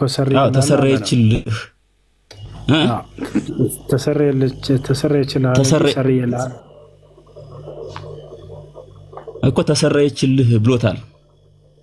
ንግግር ነው እየተናገረ ያለው። ሰርየልሃለሁ ከእርሱ እንደሆነ አላመለከትም። ስለዚህ ችግር የለም ልጨርስና ኃጢአትን ያስተሰርዩ ነበር ከእርሱ በፊት በርካታ ሰዎች፣ አዲስ አይደለም እሱ። እሺ ልጨርስ፣ ችግር የለም ልጨርስና አንተ ምን ታደርጋለህ? ይሄ ከዚህ አንፃር ይሄ ከዚህ አንፃር ያነሳውን ብለህ መልስ ትሰጥልኛለህ። ከደከመህ ነገም ቢሆን በይደር እንትን ማለት ይችላል። ገብቶሃል ሁሱ? አይሽ ጨርስ። እሺ ማለት እንትን እንዳንላቸው ነው። እያንዳንዱን እያየናቸው ብንሄድ ባነሳ ጊዜ እሱ አሪፍ ይመስለኛል። እሺ ጨርስ። እሺ አጠር አድርገህ ለባለኛ ጥቅሶች፣ እነዚህን ጥቅሶች ሁሉ ስለምናውቃቸው ነው። ኦኬ እሺ። ከዛ ላይ ደግሞ ፍጥረታትን ማዘዙ አሁን ነፋሳትንና ባህርን ሲገስጽ የታዘዙ አምላክ እሱም እንደዚህው እንትን ይላል። አምልኮቱን በመቀበል በተለያዩ ቦታዎች ሰዎች ሲሰግዱለት ተቀብሏል። የሐዋርያት ትምህርት ደግሞ እንደዛው አለ። ወደ ሮሚ ሰዎች ላይ ከነርሱም ክርስቶስ በስጋ መጣ፣ እርሱም ከሁሉ በላይ ሆኖ ለዘላለም የተባረከ አምላክ ነው አሚን ይላል። ይሄም በመጽሐፍ ቅዱስ ነው፣ በመጽሐፍ ቅዱስ ውስጥ የተገለጸ ነው። እንግዲህ እነዚህ ሐዋርያቶች ዞሮ ዞሮ ከሱ ጋር ያው ትምህርት የወሰዱ አብረው ተገይተው ትምህርቱን የተካፈሉ ነው፣ አብረው እሱ ጋር ማለት ነው። እነሱን ብናምን የተሻለ ነው። መጽሐፍ ቅዱስ በዚህ መልክ እንትን ይላል። የእናንተን ጥያቄ በሌላ ጊዜ እንትን እንለዋለን፣ ችግር የለውም። ከዛ ምን አለ ደግሞ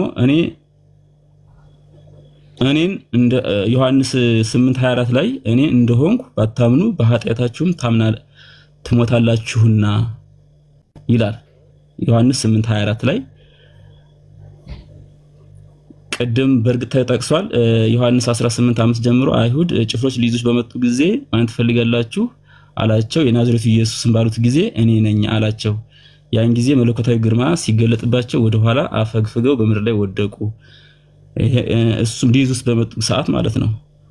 ትንቢተ ኢሳይ ደግሞ ከምንም በላይ ደግሞ በነቢያቶች ማለት ነው 9:6 ላይ ሕፃን ተወልዷልና ወንድ ልጅም ተሰጥቶናልና ስሙም ድንቅ መካር፣ ኃያል አምላክ፣ የዘላለም አባት፣ የሰላም አለቃ ተብሎ ይጠራል። ይሄ ከምንም በላይ በነቢያት ላይ ገና ከመወለዱ በፊት በስጋ ከመገለጡ በፊት የመጣ ነው፣ ትንቢት ነው። ይሄ እሱም ተገለጸ። እዛ ደግሞ ቃልም ስጋ ሆነ ደግሞ ይላል አለ ደግሞ እሱ ጥቅስ ለኢየሱስ ክርስቶስ ነው ብሎ የተናገረ አንድ ሐዋርያ አለ እኮ። ድንቅ መካራ ኃያል አምላክ ነው። የተወለደ ማን አለ? አሁን ለምሳሌ በማን እስኪ እሱ አሁን ድንቅ መካራ ኃያል አምላክ ነው አይልም ወገናችን። ይኸውልህ ስሙ ነው የሚለው። ስምና ማንነት ይለያያሉ። አሁን ግን ጥያቄው ይህ ትንቢት ለኢየሱስ ክርስቶስ ኢየሱስ ክርስቶስ ለእኔ ነው የተነገረው ብሎ ተናግሯል?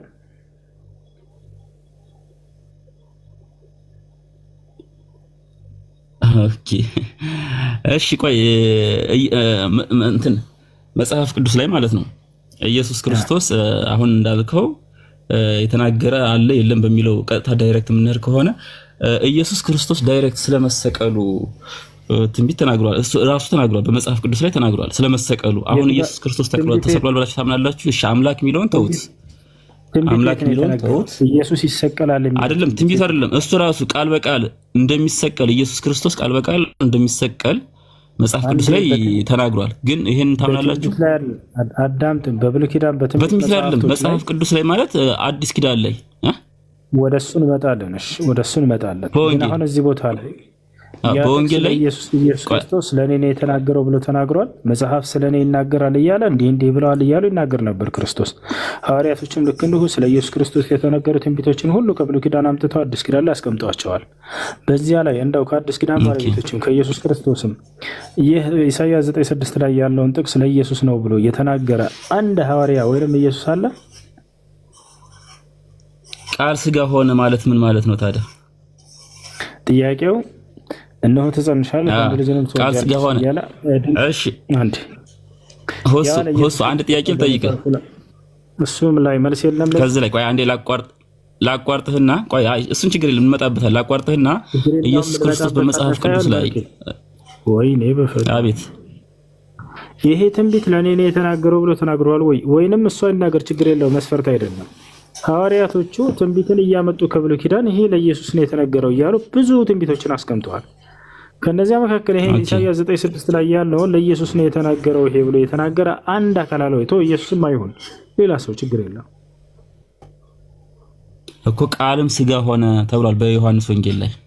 ቃል ስጋ ሆነ የሚል ሳይሆን ጥያቄ ያንን አሁን ያነበብከውን ትንቢት ይሄ ትንቢት ለኢየሱስ ክርስቶስ ነው የተነገረው ብሎ ትንቢቱን ለአንብበልህ ደግሜ ምን እንደሚል አይቶ ችግር የለውም እሱን ችግር የለውም። ቃልም ስጋ ሆነ የሚለው ለሱ እንደሆነ ነው እኛ የምንረዳው። ቤተክርስቲያን የምታስተምረው እንደዛ ነው። ሁለተኛ ደግሞ ሽቶ አምላክ እኔ ነኝ ብሎ አልተናገርም አይደለ? ግን በመጽሐፍ ቅዱስ ላይ አንዴ ይጠብቀኝ። በመጽሐፍ ቅዱስ ላይ ግን ኢየሱስ ክርስቶስ እንደሚሰቀል ራሱ ቃል በቃል ተናግሯል።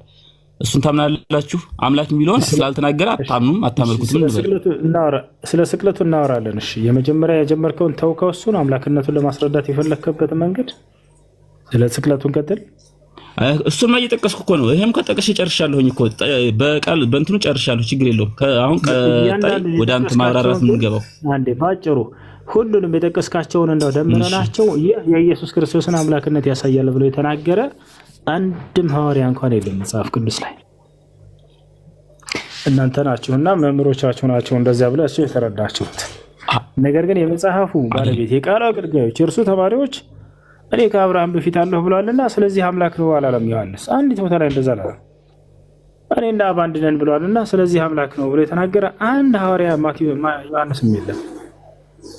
ታውቃችኋል። እነዚህን ጥቅሶች ሁሉንም ብላችሁ ሰባስባችሁ አምላክነቱን ያስረዳል ያላችሁ ስለዚህ እናንተ ናችሁ እንጂ ሐዋርያቶች የአምላክነቱ ማረጋገጫ ናቸው ብለው አልወሰዷቸውም ነበር። ይሄን ይመስላል። እሺ ቅድም እኮ ጠቅሼልሃለሁ አምላክ የሚል የተናገረ የለም።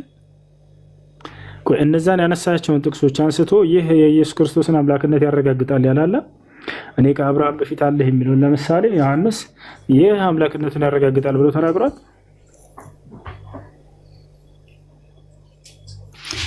እንግዲህ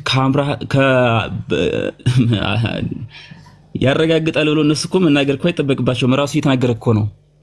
ስለዚህ አንተ በስጋ የተወለደው መቼ ነው? በስጋ የተወለደው መቼ ነው? ከአብርሃም በፊት ነው ያለው ማለት ደግሞ ምን ማለት ነው?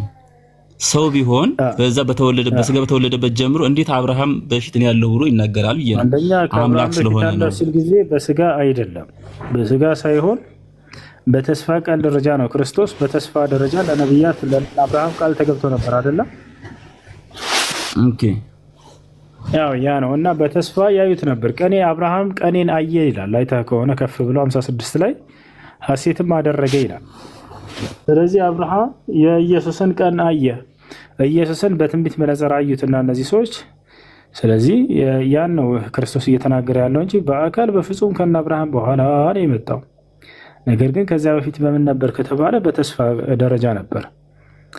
ክርስቶስ የተስፋ ቃል ተብሎ ይጠራል። የተስፋ ቃል ያ ማለት አምላክ በነቢያት በኩል ተስፋ የገባው ቃል ማለት ነው። የሐዋርያት ሥራ ምዕራፍ 13 ቁጥር 32 ላይ ከሆነ ምን ይላል? ቁጥር 23 ላይ እግዚአብሔርም እንደ ተስፋው ቃል ይህን ኢየሱስን ለእስራኤል መድኃኒት ይሆን ዘንድ እርሱን አመጣው እያለ ይናገራል። የተስፋ ቃል ነው ክርስቶስ እና በተስፋ ደረጃ ነው ያዩት። ይህ ደግሞ እንዴት አዩት ከተባለ ነብይ ናቸው እነሱ። ነብይ ወደፊቱን ያያል እኮ ነብይ ወደፊቱን ያያል። አምላክ ያሳያቸዋል። ያንን ኢየሱስ እንደሚመጣ ወደፊት በተስፋ አዩት ማለት ነው። አብርሃምም ቀኔን አየ ይላል። ወደ ላይ ከፍ ብለህ ስታየው ቀኑን ያየው። ያ ማለት ክርስቶስ ወደፊት እንደሚመጣ ማለት ነው። ያን ነው። እሺ አዛሄል ጥያቄ አለሽ?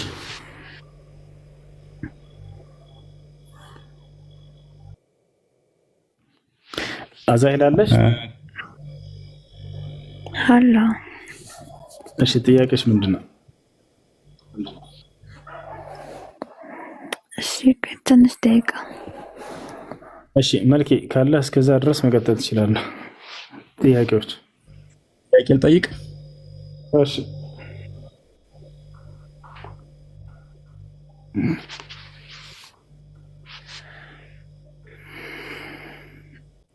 እሺ መልኬ ቆይሽ አንዴ። እሺ እሺ ጠብቀኝ አንዴ። አብሽር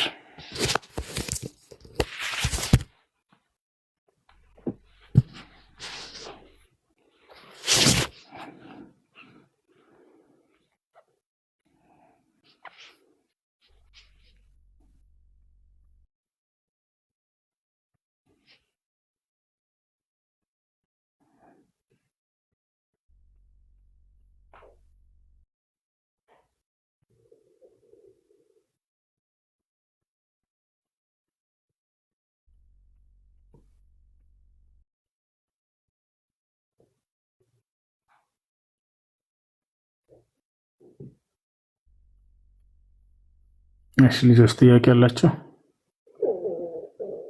ሄሎ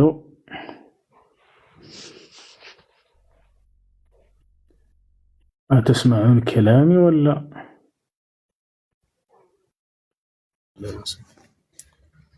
ገስት ላይ ያላችሁ ጥያቄ ካላችሁ ጠይቁ እያለ ነው። እስኪ ያፈምሱኝ ጥያቄ ካለ ቀጥል።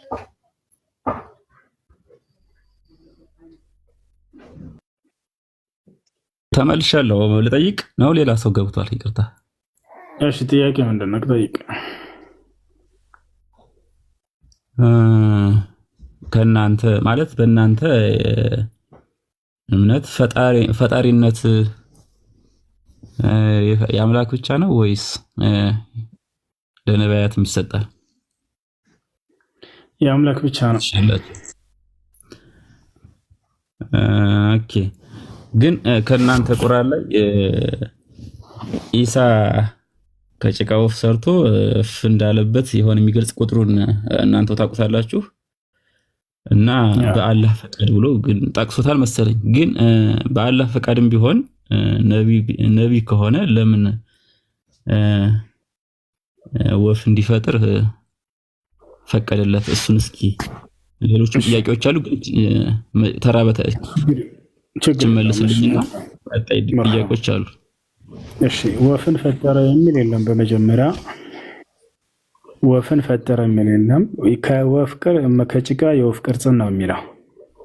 ከጭቃ የወፍ ቅርጽን መፍጠርና ወፍን መፍጠር በጣም የተለያዩ ናቸው። አንደኛ እሱ ነው። ሁለተኛ ፈጠረ ሲባል ጊዜ እንዳረበኛ ለሁለት ይውላል። አንደኛ ቀረጸ የሚልን ምስንትን ይይዛል፣ ትርጓሜ ይይዛል። ጣዖታትን የሚቀርጹ ሰዎችን አብርሃም ፈጠራችሁ ብሎ ገልጻቸዋል። ግን ቅርጽ ነው የቀረጹት። በቁርአን ላይ እንደተናገረው ሱረቱል አንከቡት ላይ ኢነማ ተዕቡዱነ ሚን ዱኒላሂ አውታንን ወተኽሉቁነ ኢፍካ ብሏል። ተኽሉቁነ ብሎ ገለጻቸው። ጣዖታትንም ትፈጥራላችሁ አላቸው። አብርሃም ለጣዖት አምላኪያ ትፈጥራላችሁ ማለት እዚህ ቦታ ላይ ፈጣሪዎች ናቸው ማለት ሲሆን ትቀርጻላችሁ ማለት ነው።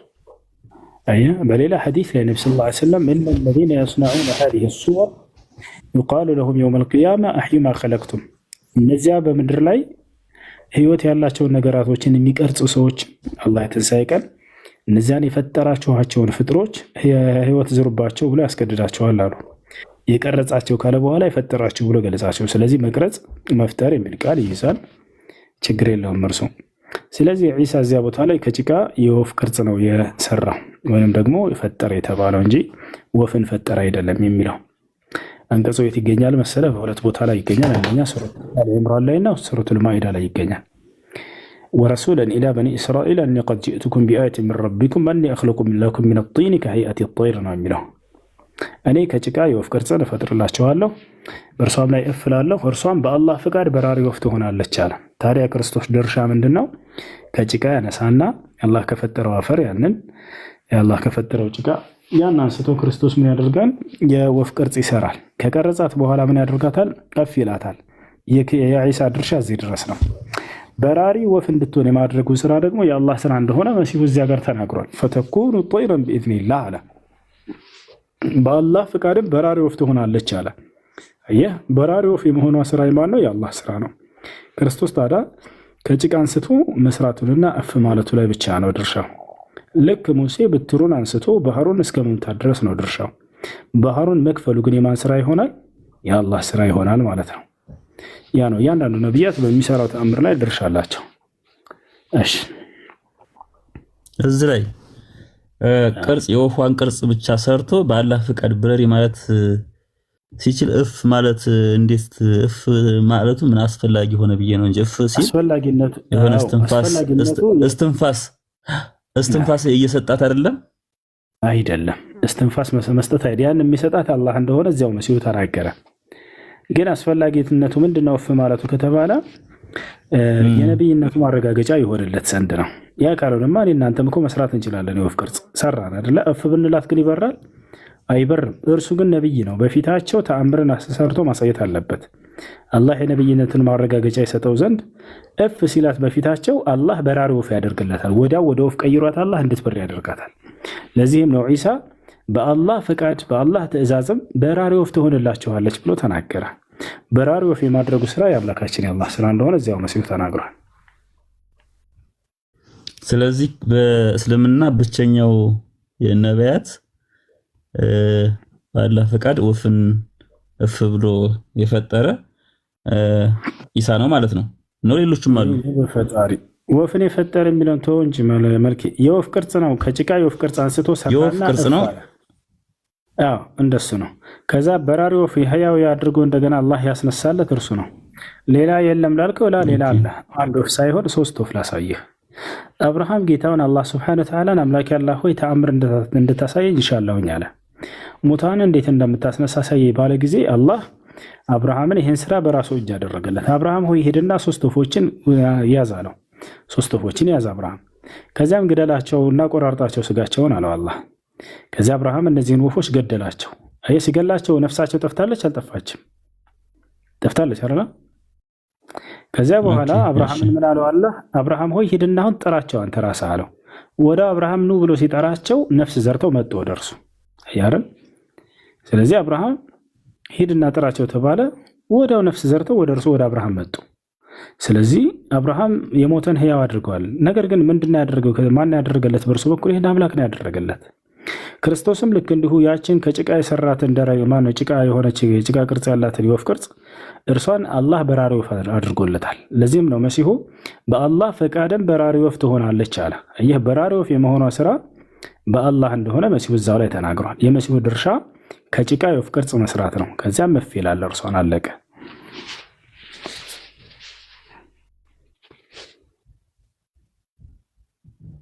ያ ጨረስክ? ኦኬ። ይሄ ማስረጃ ከቁርአን ነው ወይስ ከኢንጂል ወይም ተውራት ከሚባለው? ከቁርአን ላይ ከፈለክ ሰጣለሁ። ሙታንን የሚያስነሱ የነበሩ ነቢያት አሁን መጽሐፍ ቅዱስ ላይማ ተበርዟል የምትሉት የሚባል ነገር አለ። በእናንተ ስታስተምሩ እየሰማችሁ ነው። አንዳንዱ አንተ ስለምታምንበት ለአንተ ነው የምንሰጥህ። ሙታንን ማስነሳት እንግዲህ የአምላክ ስራ ብቻ ነበረ፣ ግን ፍጥረታቶች እንዲያስነሱ ይህን ተአምር ይሰጣቸው ነበረ። አየህ፣ ሙታንን የሚያስነሳው ማነው? አምላክ ነው። ግን ይህን ለፍጥረታት ከሰጠስ በስልጣን አጋራ ማለት እንችላለን ወይ? ላይ አይደለም። የነቢይነት ማረጋገጫቸው ይሆን ዘንድ ይሰጣቸዋል ነው። ስለዚህ ሙታኖችን ያስነሱ ነበር። ሕዝቅኤል አስነስተዋል። እነ ኤልሳ እነ ኤልያስ ሁሉ አስነስተዋል መጽሐፍ ቅዱስ ላይ።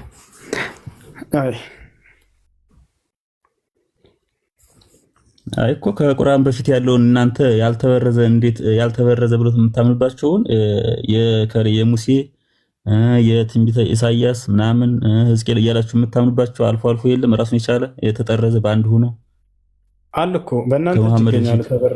ተበርዘው ይገኛሉ በእናንተ እጃ። ያልተበረዘውን ነው የምፈልገው ካልክስ አምላክ አላህ ሱብሓነሁ ወተዓላ በቁርአን ላይ አስቀምጦታል። እሱ ለምሳሌ አብርሃም ትምህርት ምንድነው የሚለውንና አብርሃም የሰራውን ተአምር በቁርአን ላይ አስቀምጦታል። እነ ዮሴፍና ዮሴፍ የሰራውን ተአምር በቁርአን ላይ አስቀምጦታል። ዮሴፍ ምን ተአምር አደረገ ካልክ ለምሳሌ ዓይንን ያበራ ነበር። አብርሃም ምን ተአምር አደረገ ከተባለ እሳት አያቃጥለውም ነበር። እንዲሁም ሙታንን ያስነሳ ነበር። ላሳየነስ አይ ችግር የለውም። ከማታምንበት ሳይሆን በምታምንበት መጽሐፍ ቅዱስ ማስረጃ ቢሆን ነው የተሻለ የሚሆነው እንጂ ዞሮ ተበርዟል ብለህ ወደ እኛ አስፈላጊ ስላልሆነ ነው። ግን እኔ የኔ ጥያቄ ሆነብኝ። የኔ ጥያቄ ግን የሚገርመኝ ነገር አሁን ሙሐመድ ከኃጢአት ጠብቆታል አላህ ስትል ሰምቻለሁ ልበል ላይ ነው ተሳሳትኩ? ይቅርታ ግን ትክክል ብለሃል አይደል? ብያለሁ። ከኃጢአት ጠብቆታል ብለሃል። እንግዲህ ዝሮ አላህ ጠብቆታል ማለት ነው። ቢያንስ እሱ ነብዩ መሐመድ የናንተ ማለት ነው ብላችሁ የምታምኑት እኛ አናምንም፣ ነብይነቱንም ስለሚያጠራጥረን ማለት ነው። ግን እናንተ ታምኑታላችሁ። እሱ ቢያንስ እንዴት እንትኑ መጽሐፉ እናንተን ማለት ነው ተውራትና እንጂል የምትሉትን ሳይበረዝ ይዞ መጠበቅ እንዴት ያቀተዋል? ከኃጢአት ጠብቆት የለ ነብዩ መሐመድን አላህ መጽሐፉ እንዴት ሳይበረዝ መጠበቅ አይችልም? ከተውራትና እንጂል የተወረዱት ከእርሳቸው በፊት ነው። እርሳቸው ለተሰጣቸው መጽሐፍ ግን አላህ እንደሚጠብቅላቸው ቃል ገባ። በቁርአን ላይ ሲናገር ኢና ነሕኑ ነዘልና ዚክረ ወኢና ለሁ ለሓፊዙን አለ። ይህን ቁርአን እኔ ነኝ ያወረድኩት እኔም ነኝ የምጠብቀው አለ። ከእርሱ በፊት ስላለው መጽሐፍ ግን ተጠያቂው እርሳቸው ሳይሆኑ የጥበቃ ዋስትናውን ኃላፊነቱን የተሰጡ ሰዎች ናቸው። ማን ናቸው ከተባለ የእናንተ ቀደምት አባቶቻችሁ። እነርሱ ደግሞ መጽሐፉን አጥፍተው በርዘው ጠበቋቸው። እነሱን ነው መጠየቅ የነበረባችሁ። ዘውር በላችሁ ለምን አስበርዛችሁብን፣ ለምን አስጠፋችሁብን ማለት እነርሱን ነበር። ኦሪት እንደጠፋች ራሳችሁ መምህሮች መስክረዋል። መጽሐፍ ቅዱስ ላይ ማየት ከፈለክ አሳያለሁ። ኦሪት ጠፍታለች ትክክለኛ። እሺ ከጨረስክ ግን ቴንኪው በጣም እጅግ በጣም አመሰግናለሁ። በስርዓት እያናገርከኝ ያለው እኔም አስቀይም ያለው ብዬ ተስፋ አላደርግም። በስርዓት እየተነጋገርን ይመስለኛል።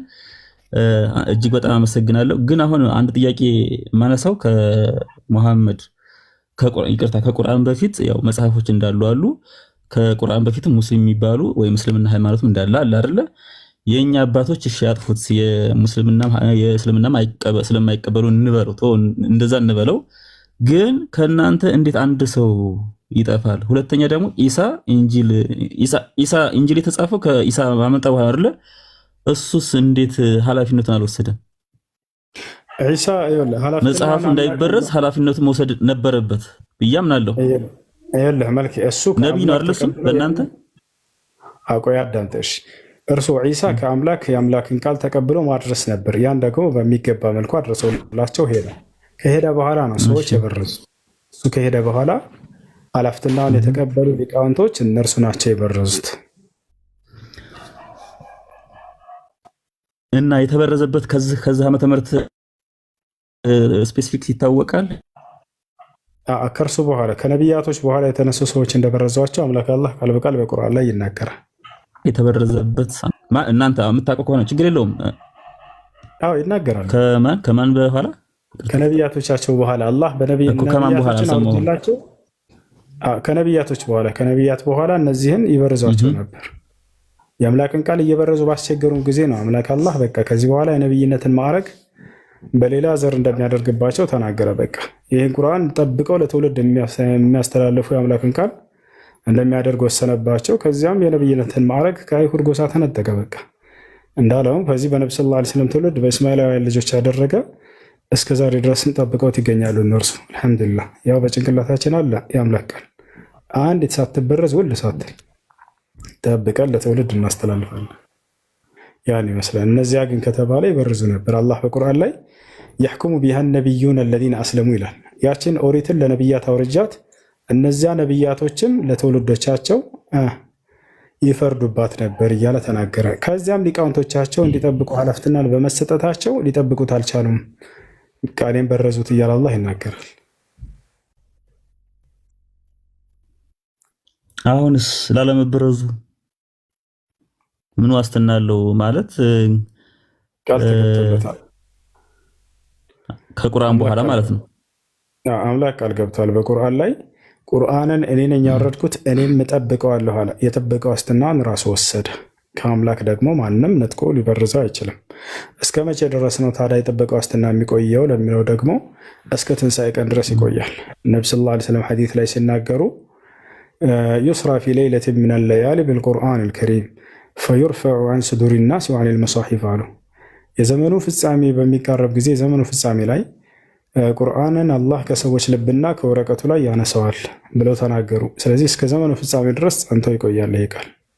ሐታ መሲሁ ክርስቶስ ዳግም በሚመጣ ጊዜ በዚህ በቁርአንና በሐዲስ ልክ አሁን እንዳለ አግኝቶት ያስተዳድርበታል፣ ትውልድ ይመራበታል።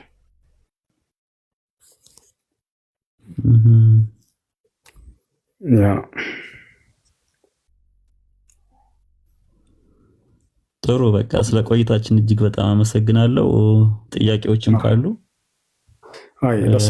ተጠያየቅን። መርሐባ እሺና ነቢያችን ሰለላሁ ዐለይሂ ወሰለም ፈየኡምኩም ቢኪታቢላሂ ወሱነቲ አሉ። ክርስቶስ ዳግም ይመጣል በመላእክት ታጅቦ ካሉ በኋላ ከሰማይ የዛኔም በቁርአንና በእኔ ሐዲስ ይገዛችኋል፣ ያስተዳድራችኋል አሉ። የምድር ሰዎችን ሁሉ ያስተዳድራል እርሱ። በእርሱ ዘመን በክርስቶስ ዘመን ኢሳ ክርስቶስ ኢየሱስ እርሱ በሚመጣ ጊዜ ዳግም ከሰማይ በመላእክት ታጅበው ይወርዳል።